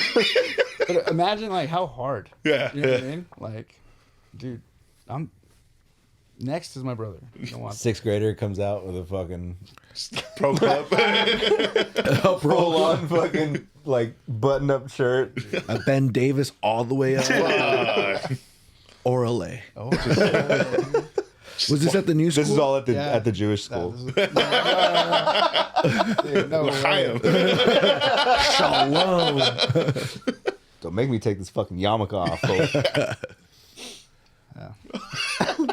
It's a very different Environment. environment. It's cool though. That dude, I don't know what the teacher, because to this class I'm in, it's an all the kids in there are all special needs and stuff. I don't even know what the teacher gets paid, but it's not enough. Absolutely not. Teachers don't get paid enough. They really don't. I mean, they get paid more than me, but you know. It's just like she's like sees me when I come home. I'm just like drained. Like, Well, yeah, dude. Like, I have a 7-year-old, and I mean, I'm fortunate enough that like my lady's the one that like takes care of him more. I mean, because I'm constantly like on the go. I'm always trying to have him with me when I can, take him to shows and stuff. But to him, like shows are like, oh, they're cool. Yeah. Meh. Yeah. He did get down though, like in the pit yesterday. Like he was in there like pitting. I was like who told him to do? Like, nah, he just ran in there because it wasn't that crazy. Plus, it's dad. Yeah. Yeah. It was when I started playing. I had the track on repeat because I wanted to hear how like it sounded. And I'm like, all right, cool. Like maybe we could have done this different. Then he goes, just like, why do you keep on repeating this song? And I'm like, oh, it's my new track. And he goes, okay, that's okay. He's like, you're always playing these screaming music. I'm like, yeah, you don't like it? He's like, I like Bad Omens. I like Bring Me the Horizon. And like, I'm like, yeah, what's your favorite time? And then he'll start like screaming. Like he knows like the lyric by lyric. I'm like, all right, you're cool. Yeah, I'll keep on paying for your stuff. he's 7. He's 7. Yeah. The kid I watched, I think he's 6 or he's turning 7 or. He's 7, 3 stripes on his white belt. Monster, dude. He's only getting better. Already like outranks me. So I'm just like, man, I'm gonna have to start taking jiu-jitsu because if he gets older Yep. and he can do that. I mean, first he'll have to get a hold of me because I'll smack him, dude. I don't care. I'll put him through a wall. I tell him that sometimes, just jokingly. Like I've never hit my kid. One time. But like it's like, if you don't stop doing that, like, or if you just, I'm gonna put you through that wall. And he's like, really? I'm like, no, dude, I'm not gonna put you through a wall. You know what's crazy? I was talking to somebody about this the other day. When I was in high school in Georgia, a lot of kids fought their dads at some point. And I was like, what do you mean you fought your dad? Like, what do you... And he's like, yeah, at some point I realized I can take my dad. And I fought him. I was like, I remember having that moment, but I would never fight my dad. You know, like, I respect my dad. I know I could take you, but it is what it is, you know? And they're like, nah. As soon as I knew, we were in the fucking front yard, and I fucking laid his ass out. And I was like, Damn. yo, I tried crazy. wrestling. Like I never like went like fists with my dad, but like I did try like wrestling him sometimes. Like, and I'm gonna beat him today. I never got the chance to beat him, dude. He's just so strong. Like That there bad comes, strength. there comes a time in a Hispanic dad, Mexican dad like life where he's just strong. I'm like, bro, what do you do? He's like, I do landscaping. All right, man. Like that's keeping him fit. But yeah, if Logan ever tries to fight me, it's gonna be a bad day for him. Yeah. I love you, mijo, pero Yeah. What you gotta do though is before he gets to that point, you gotta just beat the shit out of him. No. So glad you're not a dad. That way he knows. It's always in the back of his mind. I'm just gonna do what Brandon does. Every time I start like squaring up or like try to play fight with Brandon, he hates it. I start like just like jabbing him a little bit, and then I go to like do something cool, and then he just goes and just kicks you right in the nuts. I'm like, fuck. He does it more often than I'd like, and I never see it never coming. see it. He does it. I should know by now, but I just it doesn't click that he's just gonna fucking just like nut check me. Yeah, he like That's awesome. the other day, like he did a spinning back kick jokingly and kicked me in the nuts. I was like, bro. That's like the only thing he trains. He's just at home on a bag, Just like Hey, don't let him fool you. Brandon is strong. Like, I didn't realize how strong he was. We were at a birthday party and like they surprised me. The whole band was there. I played a set. I was like, fuck, cool. And then he was leaving, and I was already on a good one. And I'm like, you're not going anywhere. He's like, I gotta go. Like, I gotta go work in the morning. I'm like, so do I. You're not going anywhere. And I'm gonna throw you in the pool. And I went to like grab him, and I like actually hunkered down to pick him up. And he just, I felt like a baby. Like he just kind of stood up. He's like, I'm gonna throw you in the pool now, and just walked me up. I'm like, whoa, dude, I was joking. Like, I don't know. Like this was like it was like I was nothing. Like I'm like, what do you do? Like, do you lift? He's like, no. I'm like, this was Brandon's freakishly strong. Like you would never. You would never. I didn't get it. good. You don't need to. Okay. I'll cut it. Go ahead. No, you won't. Well, It's the I love you, Brandon. You know, You said it, but you were thinking it. the simple Jack strength. I got a good brain. Oh man. No, yeah, I was like, I don't know. I was genuinely surprised how strong he was. I was like, okay, noted. Yeah, Noted. that's crazy. And he just doesn't, he's just whatever. It's fine. That always weirds me out when somebody's like strong for no reason. strong for no reason, and you're like, what is this? Why? Like you shake people's hands, and you're like, why? Why are you stop? Dude. Oh, like when I almost ripped the mic out of your hands? Dude, that caught me so off guard. I was like, what? Oh shit! I'm like, no, this is my part. I'm gonna shine. Dude, I saw that from the side, and I was like, "Oh, he's going! Oh, Shay's taking him down." I'd like plant my feet. Well, the thing is, like, I was in a punk band called Anguish for a short period, and we covered that song. Yeah. So my thing is, like, when he goes psycho, I like extend the vision, and Yeah. you were trying to take that away from me, and I was like, no, this is my moment. That was a fun band to be in, man. Like we opened up for oh my god, the Adolescents. Oh, I was like, sick. that was like, oh, so sick. That's all thanks to Tom. Like he was hooking us up and all that stuff with like good shows. Like that guy's always looking out for everybody. Love him. But yeah, dude, Brandon's strong. Hit those questions. Yeah. You got a nice little chunk. Yeah, looked I at it. was. I've seen this segment. I'm like, bro, I don't know if anybody's gonna ask anything. Everybody feels like that. Yeah. And Everyone feels like that, and then you fucking. and then if it's for what it's worth, even if your homies don't ask questions, Ty will ask. Yeah. I'm always like waiting for Ty's question, but Yeah. they're always so thought out. I feel like he sits there and he's like, All right. we Mike was saying we should have like part of our podcast where we have him answer his own questions. Yeah. just Yeah. write them all down. And We're be just gonna like, sit him down like in front of a camera and ask him the questions. that's that he the asked whole everybody else. episode. Yeah. So, and then, bam, yeah, that'd be He's around it the whole sick. time, so he's ready. They're freaking good. Like I saw one earlier. This one goes there. All right. Del Rey. Okay, yep. He said, "What inspired you to start a metalcore hardcore band?" Well, I mean, like I said earlier, Emilio's the one that started. It started off as like a pop punk band, and then he was already like into like the heavier like stuff, but I think he just was doing his own thing. It was just it was once I entered the picture, I'm like, bro, I scream. Like if we're not gonna have vocalists, like I like to scream. Like we're gonna have to do something a little bit different. And then Dennis came in with Wretched. Wretched was the first one that was kind of heavy. Like we're like, all right, it's kind of like a little bit of like Slipknot, a little bit of like, you know, all this like cool shit. And then I think Emilio wrote Knox, which was a little heavier too. And then In Fear and Faith came in, which I love In Fear and Faith, but I wish we would have done something different with the ending because it ends so light. It's like all this punk, like fast, like bam, bam, bam, and then like took away the pain. Yeah. You know, like, oh man, like, all right. Maybe bring it back one time. Yeah, and like, yeah. Scream it. I do.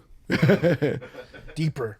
No, we haven't played that song in forever. But yeah, I mean, the inspiration, I guess, it was just to keep going. I mean, I just do like that genre. I love metalcore music. I love new metal, like that, like Linkin Park, it's Korn, Deftones.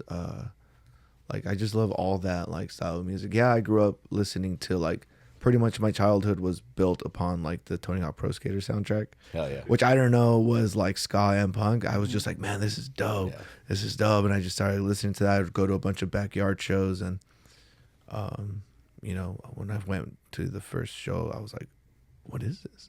Like, Yeah. what is this? Like, oh, I like it. so yeah, I mean, I guess it just nothing really inspired me. I think it just came to be like this. Started off pop punk. It's ending off like metalcore, new metal. Yeah. And we just, you know, yeah, I don't know if that was a good answer. I like it. Solid. Thank you. Solid answer. All right, you ready? I'm ready. Ty asks, Oh. favorite song to perform live? Ooh. The Kitty. The people love that one, yeah. But honestly, to me, I like the new track that we just released. Oh man, I like the new ones. The new ones are so much fun to play. Kill It With Fire, Eras, Comfort and Violence. But if it's something that you guys have heard a lot, is probably Here and Now. I like how it starts with the wah, wah, wah, wah, wah, and then it just goes into that crazy like synthesizer, like whatever Dennis made for that. When I first heard it, I was like, bro, what is this? Yeah. I like this. And then I was like, I'm gonna take it and I'm gonna write this to it. And then like they work so well together, man. Like when they're like on the same page, woof, it just, they write some pretty cool shit. So yeah, Here and Now, but also all our new songs. He also asks, when are we getting new DOAD merch? He said, I need a tank top now since hoodie weather is almost done. Okay. Yeah, we're going to have to do we just released a new tee. It's a black on black tee, like black ink on a black shirt. I thought it was going to look a little bit different because I did the first one that I made was with like DTF, so it shines a little bit, kind of like this. It's kind of like you know, a little bit more glossier. It still looks cool, you know, in the sunlight, because like if you're in the dark, you won't be able to see it, which I think is kind of cool too. It's like, hey, you just want to have a casual shirt but still rep a band, Right? Like there you go. Like wear this one. So we do have that. If you want, I'll crop it for you, Ty. Like let me know. I'll crop it for you, man. I got you. But as far as like other tees, like or tank tops, probably in a month or so. It really does help like finance a lot of like what we do. But you know, it's just one of those things that was the timing, you know, of like when's our next show gonna be, all that good stuff. But soon. On a note, all the merch that we make, we will never make again. I've told that to everybody, and No and the other people that don't know the band, if you see a tee that you like, we have what we have, and we're never printing it again. Yeah. I want it to be one of those things where it's just like, if the band does get to a certain like level, be like, where's that shirt? Like, no, we're not reprinting anything. It's a nice little like timestamp. Exactly. If you see something, someone show up with it, you're like, oh fuck. That was from The one that people ask for a lot is the little Reaper tee, the one with that have the little baby Reaper crying. Yeah. Like a lot of people want that one, and I'm just like, sorry, I'm not making it. I was. One I of got those people that are like, but like, I was one of those people. You had your chance. yeah, no muss. I really think that should NBR put out their next record, the FYI NBR DTF shirt really needs to make a comeback. What I love about that shirt is that Daniel's dad has it. What does it say? It says FYI NBR DTF. Printed on like a baby like blue a baby blue with yellow, green ink. Yeah, Yeah, it was. I need that shirt. That was like desperate times, kind of like something needs to work, guys. Like Warp Tour era, Warped like Tour. yeah. We have made merch where it's just like, I made this, like, we have a Shenron tee, and the guys were like, who's gonna buy this? I was like, this is for me. I mean, probably more people than you think. Yeah, I was like, I don't care who buys it. This is for me. I'm making this because I want it. Yeah. So I remember it's our most expensive shirt too. It's got so many colors on it. Oh my god. How much are we selling it for? $20. What? Like, yeah, very cheap. I remember there was just a moment where I realized, okay, the merch isn't for me because like my style and my taste in merch is so plain. And then realizing like, okay, we're not gonna do that. Like we're gonna be now. I think it's a lot more now that Martin has it. Things are a lot more clean in our stuff, which is cool. But there was an era where I was just like, if you guys think this will sell, if you guys think this is gonna sell, cool. Like, yeah. I have a question before I forget. What's your question? So I've always known you with the headband. Oh yeah. Bandana. Is there any story behind it? You know, I started wearing it because I started growing out my hair, and it would get in my face a lot when I would train or do anything. So I just started wearing it, and then I started just keeping it on. And even when my hair's short, like you guys and I comb it, I still put it back on. Yeah. I don't know, man. It's like a signature. It's not even a signature. It's just I feel naked without it now. I'll take it off, like I don't care. But it's just like, and it's weird. It's where I'll take it off, and I'm just like, am I balding? Like, we'll see. Here's my question: what's the tan line like? There's no tan line. Really? Yeah. Nice. Wow. Yeah, it's impressive. But I don't know. It's comfortable. Plus, I always wear a beanie if I'm like, or if I'm sparring, I'll wear a beanie. The plan is to shave my head because I'm gonna tattoo it all. I'm gonna tattoo my whole head. So, but yeah, the bandana. It's either a bandana, it's either a hat, or I don't know. Although I like having long hair. Right, it's kind of short right now. It's actually growing out. I've always wanted the crew cut more than anything, but I also have like not the best like hairline, like that one's just mine's like all fucked up and shit, and I've always just like man, one of these days I'm going to Turkey, just because I want the crew cut, like I want it like that. Dude, I just saw Zach Ghost Inside pop up on one of those like turkey hair loss. Oh no way. Yeah, and it's like a full on ad where he's like, I play in a band called the Ghost Inside. You know, they show clips of him playing and like him going to get the treatment and like, Yeah. And I was like, oh shit. Wait, what is it? Like the hair transplant. They'll like transplant your hair. Yeah. Yeah, I've heard a lot of mixed things with them. Like I hear that, you know, it looks great like when it's like fresh and it starts growing in, but then like the same places that you previously had hair loss, it will start to like recede again in the same area. I go get my haircut by this stylist called Christy Mendoza, and like she's cutting my hair. I'm like, hey, do you think like my hairline's getting fucked up? And she's like, well, you're always wearing your bandana and like beanie, so that rubs on it a lot. Yeah. She's like, but other than that, she's like, you're fine. I was like, oh, okay. Yeah, I notice when I grow my hair longer and I start like pulling it back that it feels like my hairline is starting to go back here. and then I'll like cut it short or whatever, and then it looks like normal again. So I don't know if it's just the way it. I still see it as a victory though, because everybody on my mom's side of the family that's a man by the age of like 22, 20 something went completely bald. So my mom was always like, "You're gonna go bald. You're gonna go bald," and I'm like, "No, I'm not." Yeah, don't be evil. Now that I'm like 33, I'm like, I made it, dude. I can go bald now, dude. I don't care. I recently like kind of reconnected with a friend from high school in Georgia.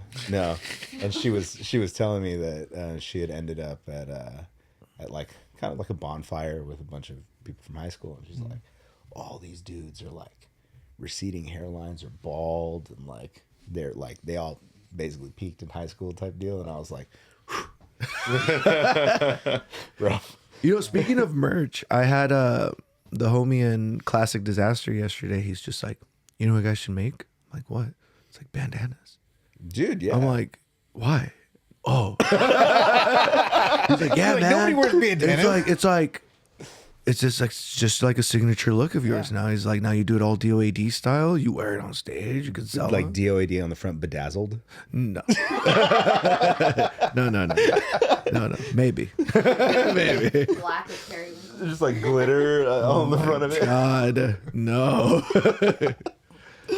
But yeah, I think we're gonna do bandanas. Sick. I see Ty wear some, so Ty, Yeah. first bandana's on me. Headbands, dude. Ty's got the different headbands that he rocks.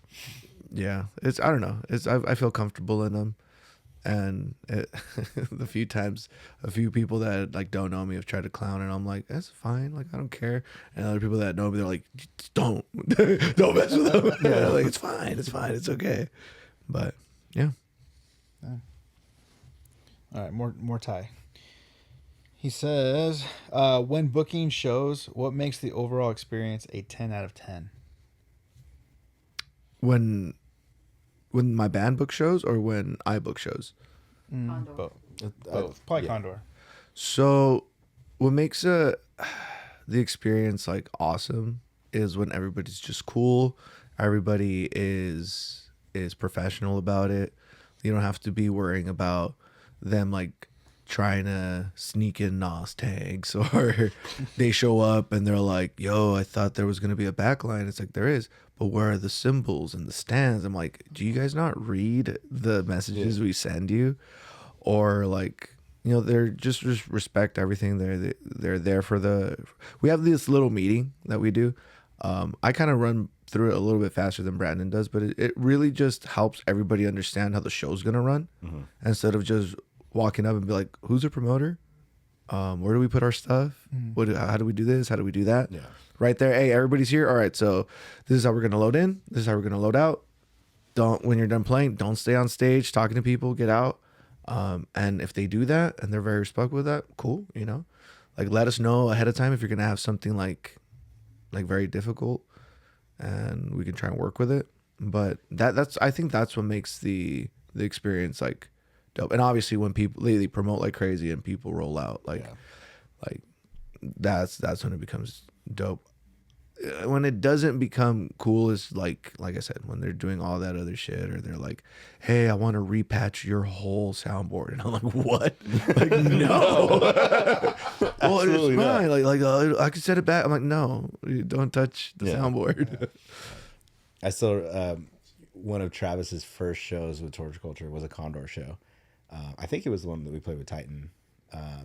Was that at Stages? Stages, yeah. So we did like the meeting before the show, and all the dudes, you're like, oh yeah, is Titan here? Yeah, we're here.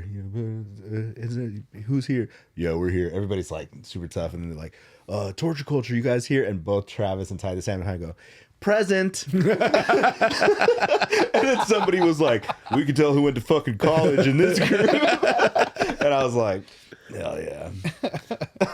Yeah, you know, it's always cool when like the bands are like super cool, you know, they're super chill. It is kind of like tough when they like come at you kind of like, what's up?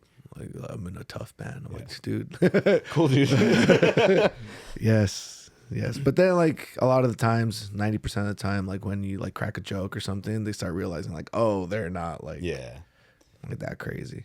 So, I mean, that's all it is. We run a tight ship. We try to run every venue kind of like Chain runs its venue too, just because that's what we're used to. And I know that rubs people the wrong way sometimes. They're like, we can't bring this, we can't do that, but I'm in a band. I was like, I don't care, dude. Yeah. Like, more likely than not because I don't care, I don't know who you are. Like, Yeah. and I mean, that it just comes, I guess, with a job, just having to deal with different personalities. Yeah. Some people are really nice. Some people are very serious. You think they hate you, but then at the end of the night, they're like, "Thank you so much. You guys were amazing." It's like, oh shit. Dude, I think when I first met you, I was like, I feel like this guy wants to fight me. Me? Yeah. Why? And then, I don't know. Because we met, but not through a show. I think it was at like DBA or it was at DBA for something. Okay. And then literally like 20 minutes later, we started talking about something. We're cracking jokes like, he don't fight me. Oh yeah, that was the show where they got mad at Noe, right? And they like That was one of them. That was one of them. But I think it was before that. It was before something that? else was Okay. going on. Okay. And like we had this real brief interaction, and you were stressed out about something. Oh yeah. And I was like, did I do something to piss this guy off? Fuck. And then like 20 minutes later, we're like shooting the shit, and I was like, oh, okay. Yeah, no, yeah. Sometimes, and it's a bummer, you know. I feel bad sometimes, but it's just like when I'm in like I gotta fix something mode, Yeah. or else Brandon's gonna yell at me. I gotta fix this. I'm sorry. Like I will try to like make the round back, and be like, hey, my bad. Like I wasn't trying to be a complete asshole, but like, The night that they got mad at Noe, though, that was an interesting night. bro, yeah. And it was for the dumbest thing. I guess they saw somebody like on the PA thing, like turning it on because the This sound was guy your- was your running show. late. Yeah, burner station. Yeah, they were like running late. The band was gonna start in like 5 minutes. I'm like, damn, and I was like, I used to work here. I could turn it on. I'm like, you're gonna be good. Like, he's like, yeah, it's fine. I'm like, you sure? He's like, yeah. Turns it on, and he gets a call. That guy needs to get out. He's touching stuff he's not supposed to. And then he got all mad, and like he storms off, and you're like, but we're gonna film something. Yeah. And I was like, no, I'll figure it out. That was a night. And I'm over here like, yeah, that was another stressful night. It was just a misunderstanding in a bunch of like different areas where it's like, it wasn't a random person. It was somebody that used to work here. You just, and the guy's like, oh, it was Noah. Like once you found it, it's like, oh, it's fine. Yeah. But it was, But the damage had already been oh done. yeah, man. But it was just one of those things that stuff like that just like happens a lot. Like yesterday's show, Screams had these fog machines that I guess are oiled base. So it was setting off the alarm. And it was at the beginning, like when they were still sound checking. And Kevin comes out, he's like, if this continues to happen, I'm gonna turn it off. And he's like, I was like, all right. So I go and I tell him like, yo, like, we're gonna have to turn off your fog machines.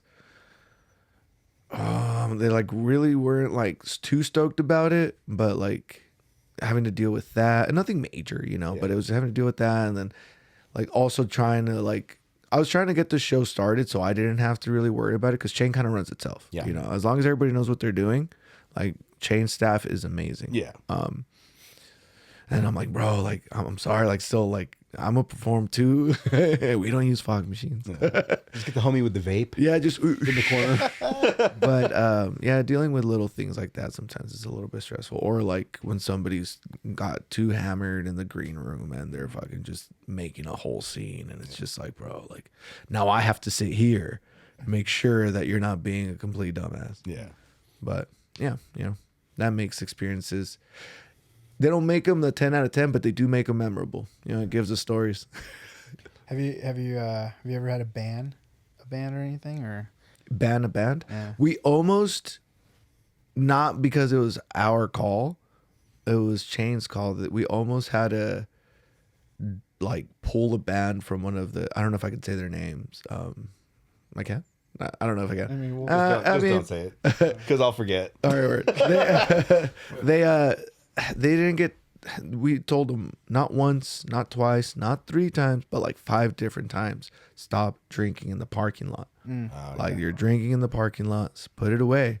Yeah. Like you got this is your guys' night. You guys sold like 200 something tickets. Like you guys have like like agents coming to watch you guys, like that are like very like invested into what you guys are doing, and they just wouldn't listen. And then after like the 5th time, the head of security like comes down. He's like, they're out. They're not playing. And we're like, dude, like, bro, like, is there anything that like I will like take away their wristbands? They can't go in and out anymore. Like, they need to play this show. They're like, nope, they're not playing. Ooh, and then like I had like 3 different people come up like, so I'm the manager for the band. I'm like, all right, as I'm talking to DeFranco, who was like running like the night that night, like he was the main guy, the security guard, and it's me, and I'm trying to like, you know, like, yo, like we like can we work, like give them one last chance. Right. And it's like, we already talked to him like 5 different times, and like it wasn't just me, it was you too. I'm like, yeah, I know, but like, and as we're trying to figure stuff up, hey, I'm the manager of the band. Like, all right, dude, stay over there. I'll tell you what happens right now. And then a lady comes up, I'm the manager for the band. I'm like, dude, it's okay, miss, stand over there. Go with the other manager. Go with the other, and then another random. I'm like, how many managers does this fucking band have?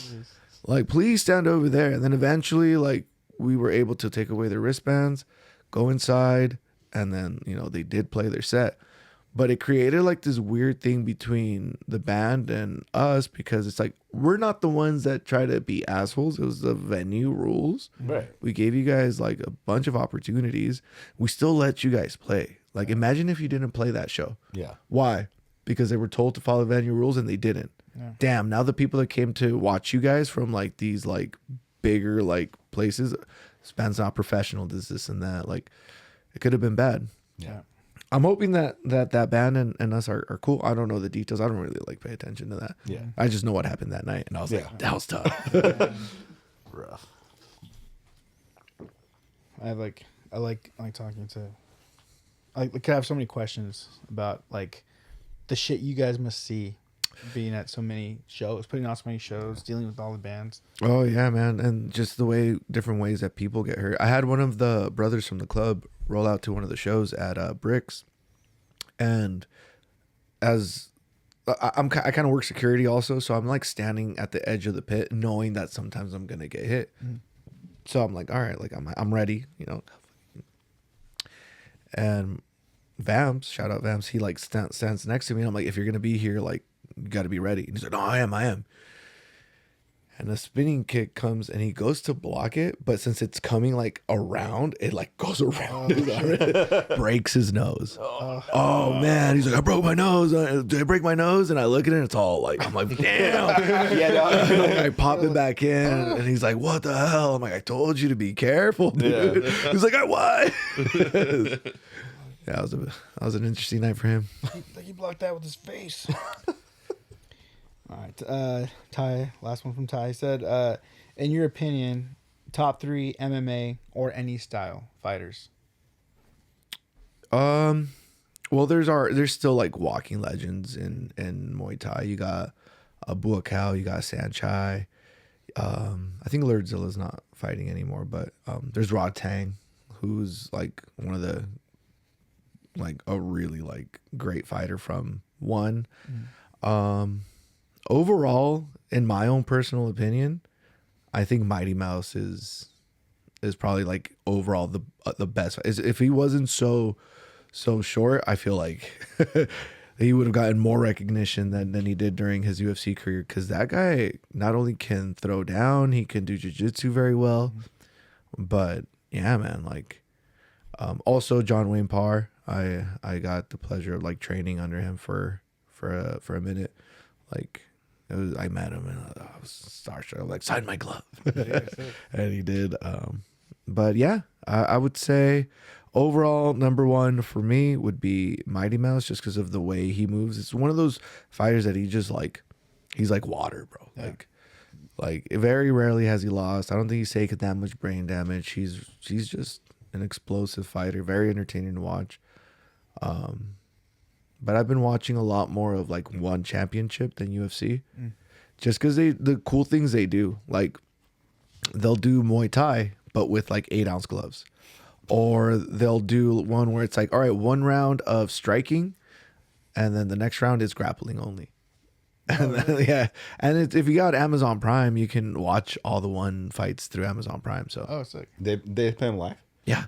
Oh shit. Yeah, they're at weird times sometimes because they're like overseas, but even the belts look cooler. The one belts, it look like I'd like that belt. I could never, but in the next lifetime. What did Mighty Mouse was he like known for like doing like the flying like Armbar, yep. And the way he finished the opponent that finished him the fight previous to that, so he got beat by this guy with a knee to the face, and then he beat him the same way. I was just like, and it was just it was dope. I wish my lower back could let me do all those things. I find myself having to stretch. Like after I stand up from here, I'm gonna have to like stretch a little bit. That chair is also not the most comfortable. Are you kidding me? I'm gonna take this chair home if you don't want it. That was my cuck chair in my room. Whoa! I can see the appeal. Hell, yeah.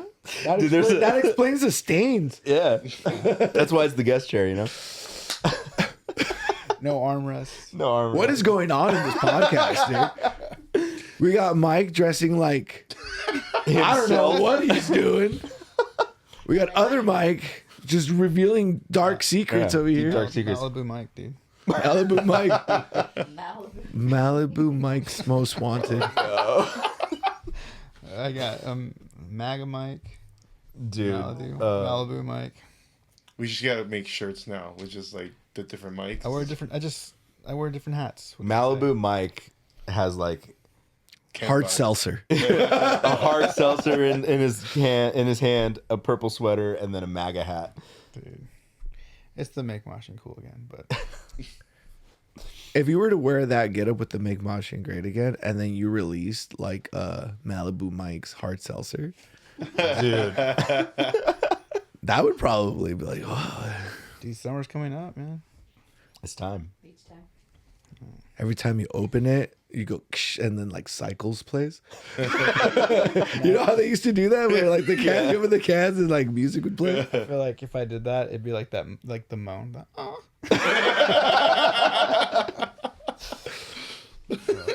All right. Shooter PRFC. Yes. He says, "Why is Shooter so sexy?" I don't know. You'd have to ask him.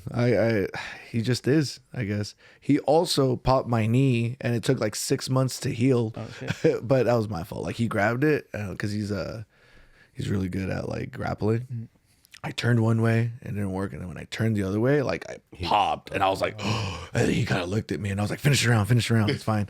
So he kept going, and then I'm like, I think I'm good. Like it's still like good. Mm-hmm. Got home, like took a shower. I sat down, and then when I tried to stand up, I was like, oh no. Like I can't really move my leg. Like it was like stuck. I was like, damn. Ugh. But yeah, it took like 6 months for me to even be able to like kick the bag without feeling anything. Oh damn. And it wasn't like kicking it hard. It was like barely like kicking it. Yeah. So knee injuries are no joke. And these grapplers, they go through them all the time, man. So All it takes is one bad twist, Yep. a bad turn. Yep. But I guess the answer is Shooter is sexy as fuck because he's a great grappler. Yeah. Yeah. All right. DOAD Emilio. Who's the most handsome member of DOAD? Me. No. Man, honestly, like, I don't know how I know this. I think your heart. Probably. But it's got to be between Paul and Dennis, man. Dennis has that gorgeous hair, and then Paul's like the surfer dude with like the 6-pack and all that. I'm like, bro, whatever. I don't care. Is he happy though? You know what I mean? yeah. Yeah, he's very happy. Of course.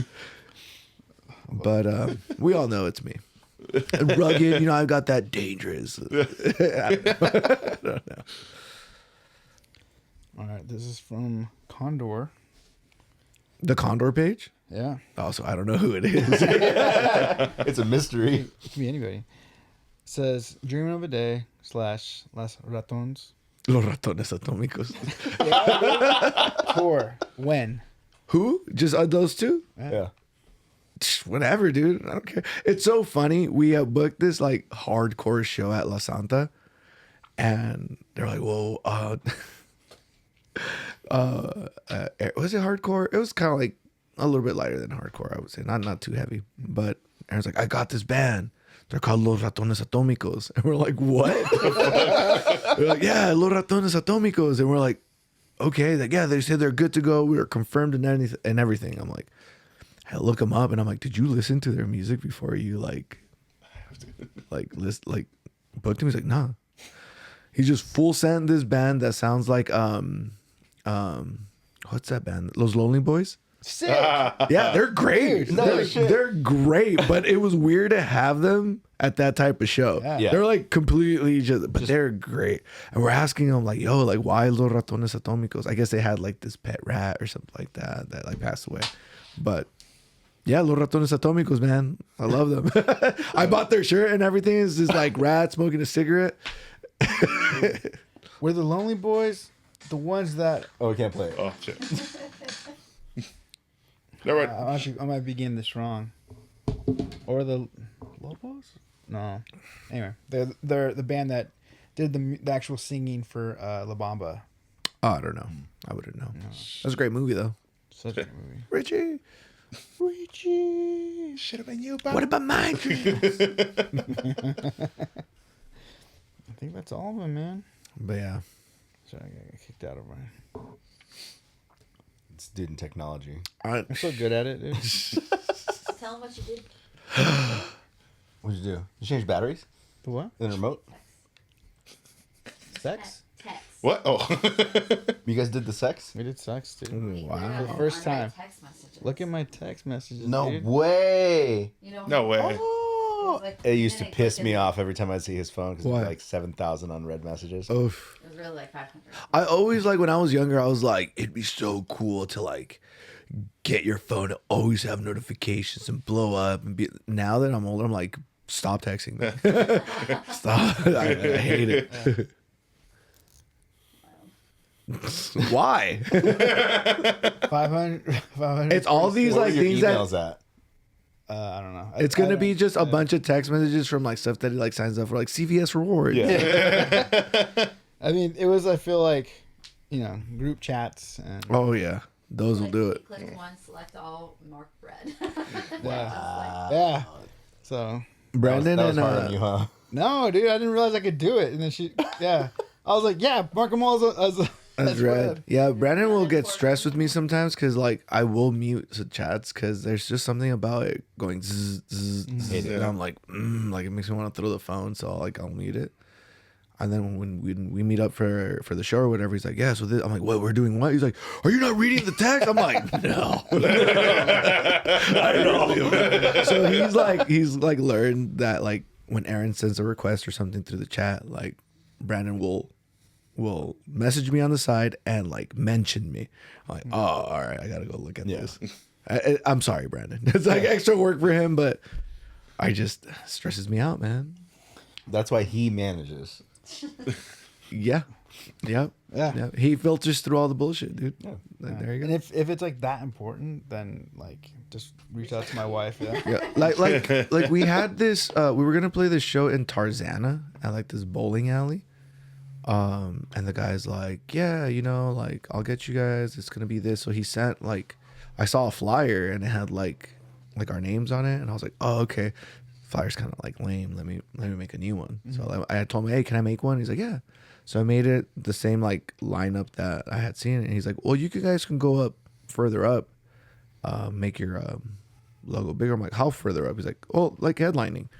I'm like, but the headlining is at like 11:30 p.m. or something like that. I was like, I'm not gonna drive out there like over an hour and something to play for an empty room at a bowling alley. Yeah. And I'm like, hey, we don't really do headlining spots like that, and if we do, like, we do charge like $50 for like gas. And he's like, well, you're not the headliner. The headliner is the band before you guys. I was like, No, the headliner is the last one. He's like, no, technically the headliner is the one before you guys. I'm like, so we're just the closing band? Like, what is you going guys are playing on? last. Yeah, we're just, I don't understand why he did that though. Like, why not just end it at the headliner? Like, there's no reason to have. So I like showed Brandon, and he's just like, all right, so here, this is how you're gonna answer. And they're very professional, because I was writing like, the fuck, homie? Do you not know who I am? Then he's like, no, you're gonna respond like this, like this, like this. And then it ended up just going like, hey, we appreciate it, but we can't like play that spot. Like it's gonna be too late for anybody to even be there. It makes no sense for us to go out there like that. Like, we just told him like straight up how it was, and he was like, oh, all right, like, it's cool. So they got somebody else to close the night. So I'm just like, and Dennis and Paul in Pretty Much Never, they're like in this band called Pretty Much Never. They played a few weeks ago with that same promoter over there, and they're like, yeah, middle slots are cool, but yeah, by the time the last band was on, like, nobody was there. And I'm like, well, of course, like, who's gonna be wanting to continue to bowl at like midnight? Yeah. Dude, the only place where later the better is like TJ. Yeah. Like, Places that don't shut down. right. Heck yeah. Yeah, like Las Vegas. Vegas. Dude, Yeah. MBR place that we went on at like fucking like it was in Tijuana. It was like 1:30 in the morning, Damn. and so we were like, dude, no one's gonna fucking be here, because like at 11 o'clock he was like dead, and then like 11:30 people started kind of trickling in. By like midnight, place was fucking packed. Oh, yeah. Like, That's always such a good feeling. Like when you see like a packed room, you're like, hell yeah, dude. Yeah. Like, who's the loser now, mom? I'll do that sometimes at DBZ. Like there'll be like people there, and then since I have control of like the aux, I'll like start playing some DOAD. I'm looking around to see if anybody's bopping their head, and they're like, yeah. I've seen a few like Shazams come out. I'm like, that's right. Yeah, That's right. Dude, I was laughing when we played DBZ, and you and Emilio were back there in the little booth area or whatever, start playing some music, and then all of a sudden the lights start going too, and you guys are both just back there like, like fucking cheeses. I was like, hell yeah. They just got a fog machine that they broke, but it's funny because I'd like sat in the back and just go more fog. I got to the point where like it was too much fog. You couldn't see anybody on stage. I was like, oh god. I just leave the remote there and I leave. I'm like, it's somebody else's problem now. You could like sneak away through the fog. We had a Halfway to Neptune play there, and they just got this new vocalist, like super good like vocalist. And I saw the video where she like they're starting and she turns around and she's gonna sing, and the mom like puts the phone up like that, and then all the fog just comes down. I'm like, oh god. Whoops. Well, she just drowns in the fog. It's like you see the camera going, what the hell is going on? What was that one movie? The Mist? I was not ready for the ending of that movie, man. Dude, that movie That's was a fucked up movie. Yeah. Ugh. That one and Zombievers. Nah. Zombievers, It's everything you think it is and everything it's best theme song too, like the fucking like crooner style, like Zombievers. It's so good. Yeah. Hell yeah. Mental health check. Oh yeah, mental health check. Oh shit. Mental health checks. We like to check in weekly to see where we're at mentally. That way, if things are going well, what's going on that is keeping us in a good place, and if they're not, what is going on that is keeping us in a funk. So, Peter, where are you at, man? I'm good, Like lost my license somewhere, so that's been stressing me out. Oh, as in like misplaced, not like. No, it's gone. It's somewhere, bro. If you see my license somewhere, tell it to come back, dude. I don't know where it went. Like I dropped it somewhere. I must have. Are you wearing the bandana in the picture? No, I tried. No. How are they gonna know it's me? Yeah. I did one time. I went with like the same colored shirt as the so for my first like license, I have it somewhere. For my first license, it looks like a floating head. So I did that. But no, yeah, I'm good. You know, like everybody's always going through something, so I feel like I can't complain much. Like there's things I'm still trying to achieve in life, so I feel like that's always a good thing. Always having like a goal. Yeah. It keeps me busy. Yeah. I would like to say I'm good. Yes. Yeah, I think. And like, it's if you're having like a rough time, like what's your go-to to get yourself feeling better or back on track? Honestly, like it's going in training. Yeah. I go to HQ, which is what we call the gym, and I go and like I'll train for a few hours. A few other brothers roll out. We'll go through some sparring. We'll do some training. We'll do some lifting, like that. At least gets like my mind like off of like what's stressing me out. Get home, and then spend time with the family. You know, that's always just like being able to like play just some Super Mario with you know with the fam, just there doing some Super Mario Party like that. That's always like a okay, like we can do this again tomorrow, or we'll try again tomorrow, or something's like not going the way I wanted to. It's just like I feel so frustrated that I like doing all of that. It's like, all right, we can do this. Like, you know, just give your balls a tug and fucking keep going. You know, that's what you got to do, man. Like, it's really. I was raised with like, you got to do this, you got to do this, you got to do this, and there comes a time where I get really tired of like I've been working forever. Yeah. like I've like obviously helping out the family growing up in that, but like now it's just like I got to take care of my people now, you know. So I'm not done, even though I want to. I'm not done. Like let's keep going. Like we can do this, and because it's not fair to the people that I have to take care of now too, you know. So it's always a good way to de-stress to go and like go punch a few people in a controlled environment, you know. People that want to be punched. People that can punch me back if they want to. But yeah, and going to shows. I mean, honestly, like doing the shows is also very nice, especially when you get a turnout like we did last night. That was also like, yo, you know, like I was so worried that like nobody was gonna come out, and like we did decently, you know. Yeah. So yeah, that's how I deal with stress. Fucking gym and family time. I mean, not much else. I mean, because if he's like, there was a time where I'm like, I'm just gonna drink. Like I'm gonna sit down, I'm gonna drink, and I'd be like half a bottle in, I'd be like, now I feel shitty, and I'm drunk, and I'll be hungover in the morning.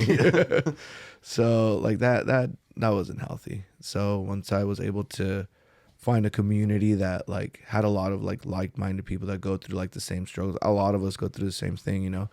But it was just more of like finding a haven to be like, yo, like we get you, let's get to work, you know, like because there's one thing about being like physically strong and like being able to do these things and to have the mental fortitude to handle a bunch of shit. And I think that's what I'm a big advocate on, like working out and all that stuff. I mean, I'm not the biggest guy, but I like to go to the gym. I like to get active. I like to get after it. But if you do that, if you're feeling like crap, go. It doesn't have to be a fighting gym, dude. Just go for a walk. You know, go do something physical to get your mind off something. You'll right away feel like better. Yeah. There are people though that are just like, I went and worked out. I hate it every single day. So those people, I say, I don't know, dude. Sorry, where are you at, Michael? Dude, this week was stressful. It was just you know, I'm literally chasing this little kid around everywhere. And then my allergies have been a thing.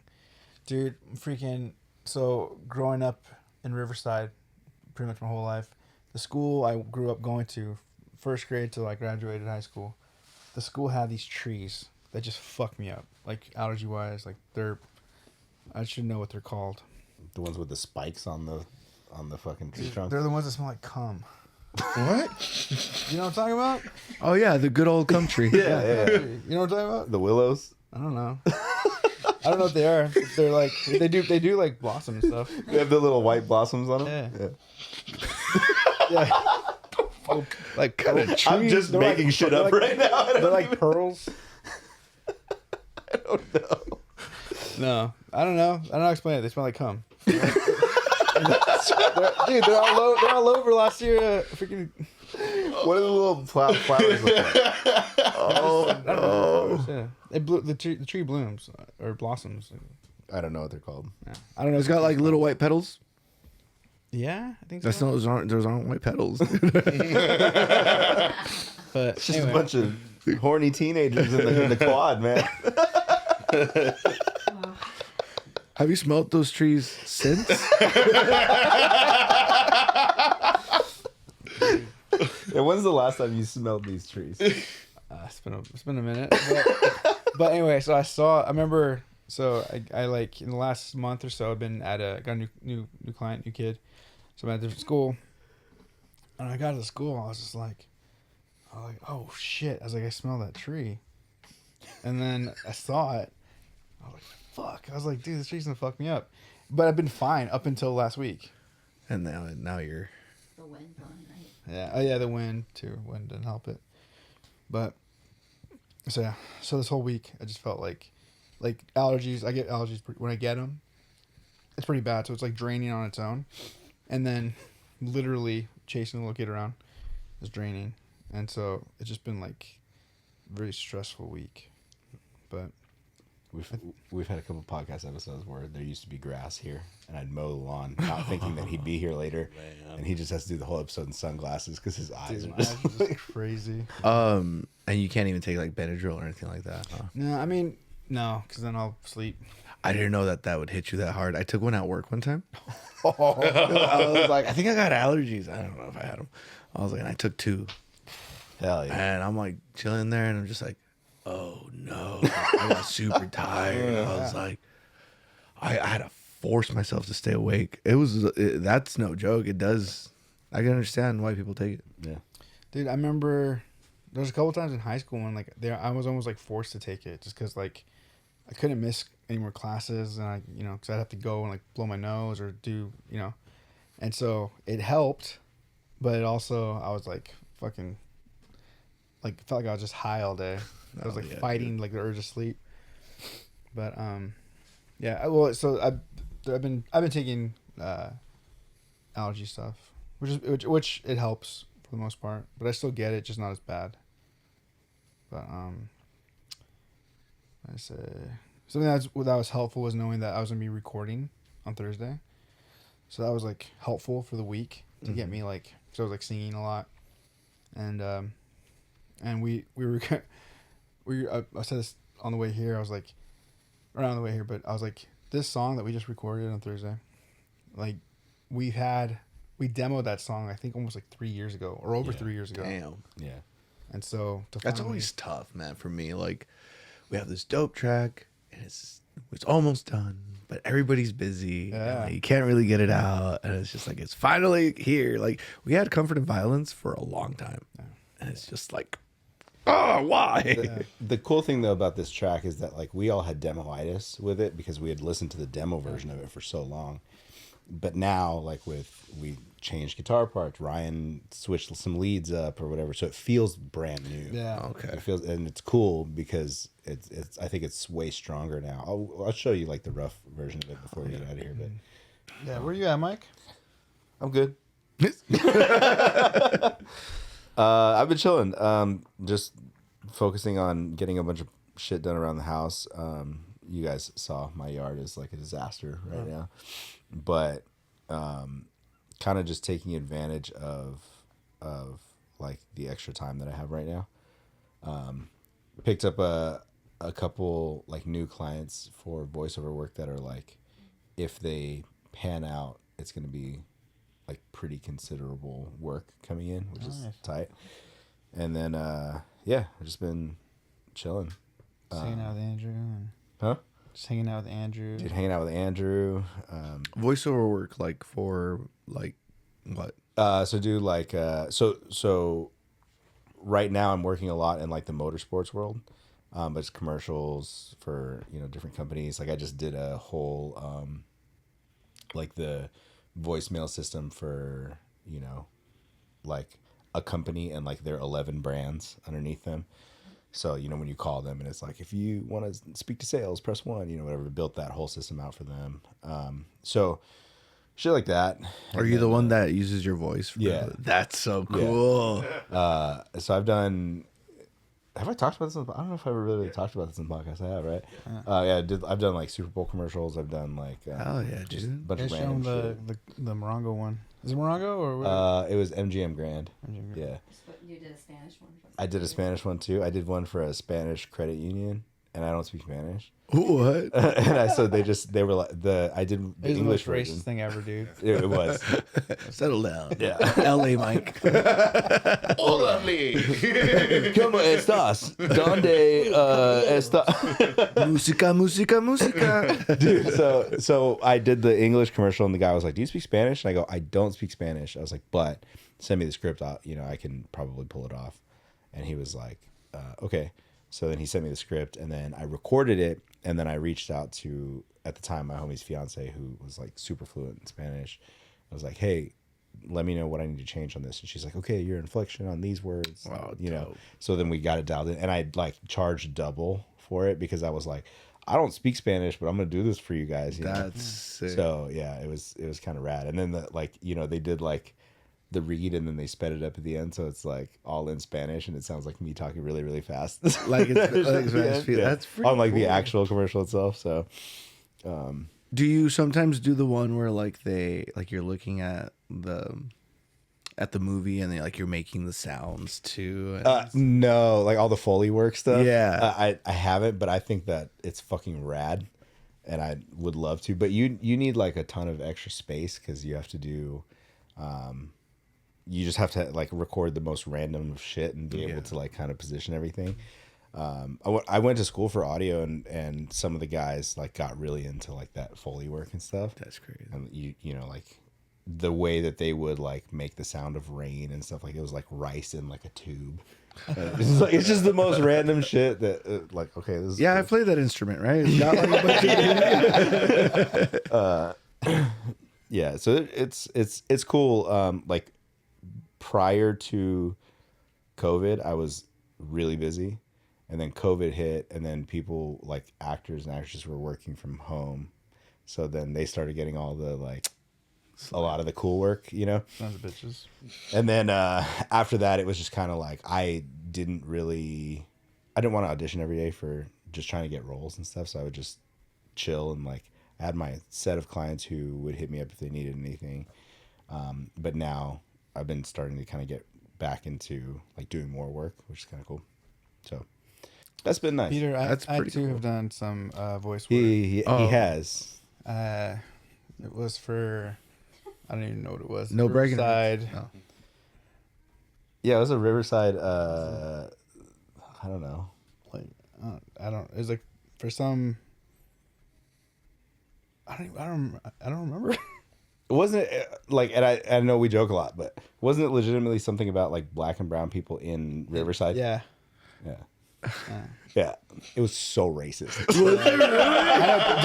I had to be in the Asian voice. It was so, There's no way. no, it was actually like he was just narrating some parts, but You speak Spanish? No, dude. You went ill. Entiendo todo, pero no, casi no puedo hablar. wait, say that again. I can tell. Entiendo. No, You know what? The hat's not bad by itself, I know. Yeah. No, I like that.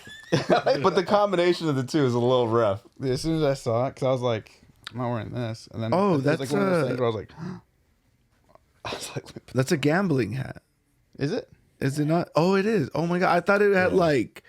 I thought it was golf. Yeah, same. Now that It's I'm looking at martini it, and dice and Yeah, dude. 8 balls. Yeah, it's hard as hell. All right. Let it slide. So, but yeah, I'm chilling. Everything's been good. That's a cool job to have, by the way. I don't know if you've been told that before. That's so sick. It would be cool to do it full time, but also not cool to do it full time because the whole freelance world kind of like stresses me out. You're telling me, dude. Yeah. I started doing freelance for like podcast editing like that. Yeah. And I got this good client, but then she started like fine comb like everything where she's like, I want this. Like she would just read the transcript and be like, I want this word out, and I'm like, it doesn't work like that. Yeah. Like you need to have it be like a conversation. I'm like, now that I've sent you like we're on edit number 12 for your video, and we still got this many more to go. I was like, you know what? Like here's everything. I can't do this anymore. Yeah. Like I had to do that. I was just like, I got to be so much, and I really wanted to finish the project, but it was just like, dude, like I'd stress out as soon as I'd see her text. I'd be like, oh, it's gonna be more edits because she got what do they call them? A producer or Manager. yeah, somebody that would like, well, now you need to move the. I felt like there was just too many. Dude. Don't say those things when you're talking. Also, I mean, the thing that I like about our podcast is that we try and edit as little as possible, right? Like, It's just raw, baby. yeah, you know, we'll cut segments out, like if somebody talks about something that maybe they can't announce yet, or like, Yeah. you know, if Like there's things that, like if Mike. yeah, Oh yeah.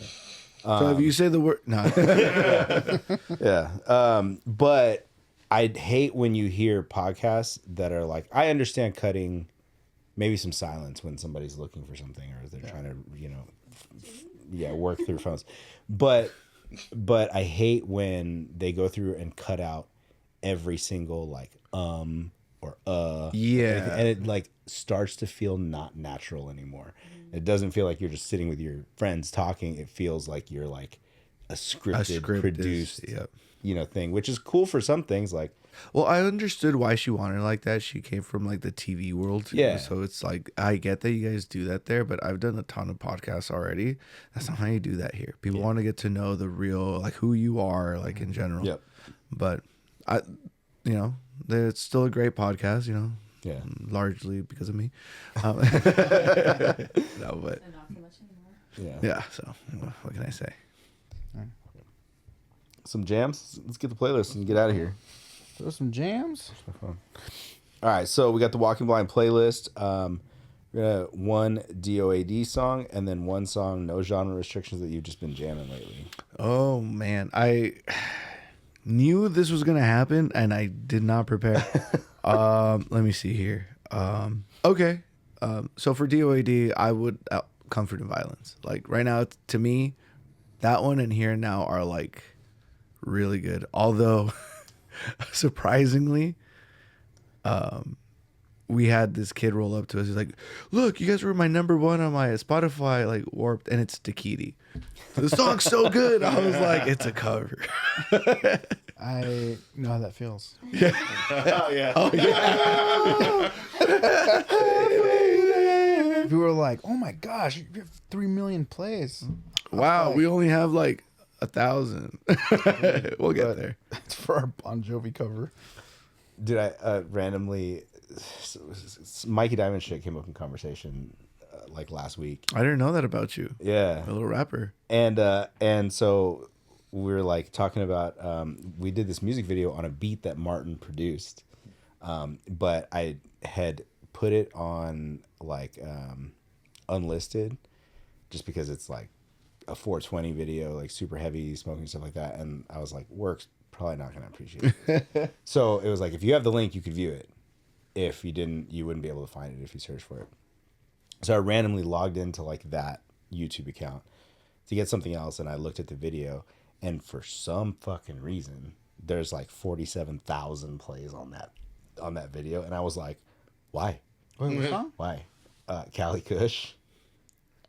Somebody probably has a link and just been sending it out. It either been sending it out, or like it had to have ended up on like a forum somewhere or something like that where they like embedded it. It's the only reason I can think of that it would have that many plays. And there's a bunch of comments on there Or from maybe it's because it's a banger, Michael. there's a bunch of comments on there from people from like the UK, like, "Hey lads, this is dope. I'm Hey, bruv." blazing it right now, bruv." Like, it's like, and I'm like, what the fuck is happening? Stop. Don't put it on that, dude. Put it public. Dude, what if you're like massive in the UK? Imagine. That'd be fucking Dude, sick. so sick. Hey, could you rap if I like start spitting a beat right now? Probably not. Okay, here we go. I'm gonna do it anyway. Thanks everybody for tuning in. I'm gonna keep going. I'm not gonna. No, okay. His name is Mike, and he rides a motorcycle. He likes the song named Cycle. He likes to take things and stick it up his. Tricycle. Rifle. I don't know. And I guess another one is I don't know who plays it. It's called Dominant Predation. Get the shot. Yes, I don't know if that's already on there. I've been like playing that a lot. I'm like, that's so sick. I like how heavy it Let's is. see. We have one of their songs on there, right? We have that one on there. Oh no! Let me change that. Let me change that answer. All right.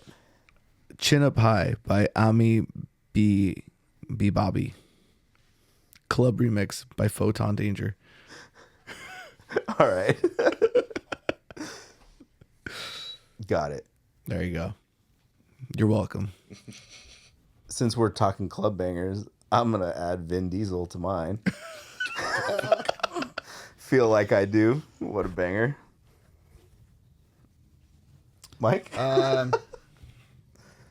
In honor of Ignite playing this last weekend, let's do Embrace by Ignite. And where can we find that playlist? It's on Spotify, Walking Blind. Walking and Blind. you can also check. It's fun, dude. I play it. Like the links on the on like the Instagram that you can Yeah. click on it. Oh, sweet. Okay, cool.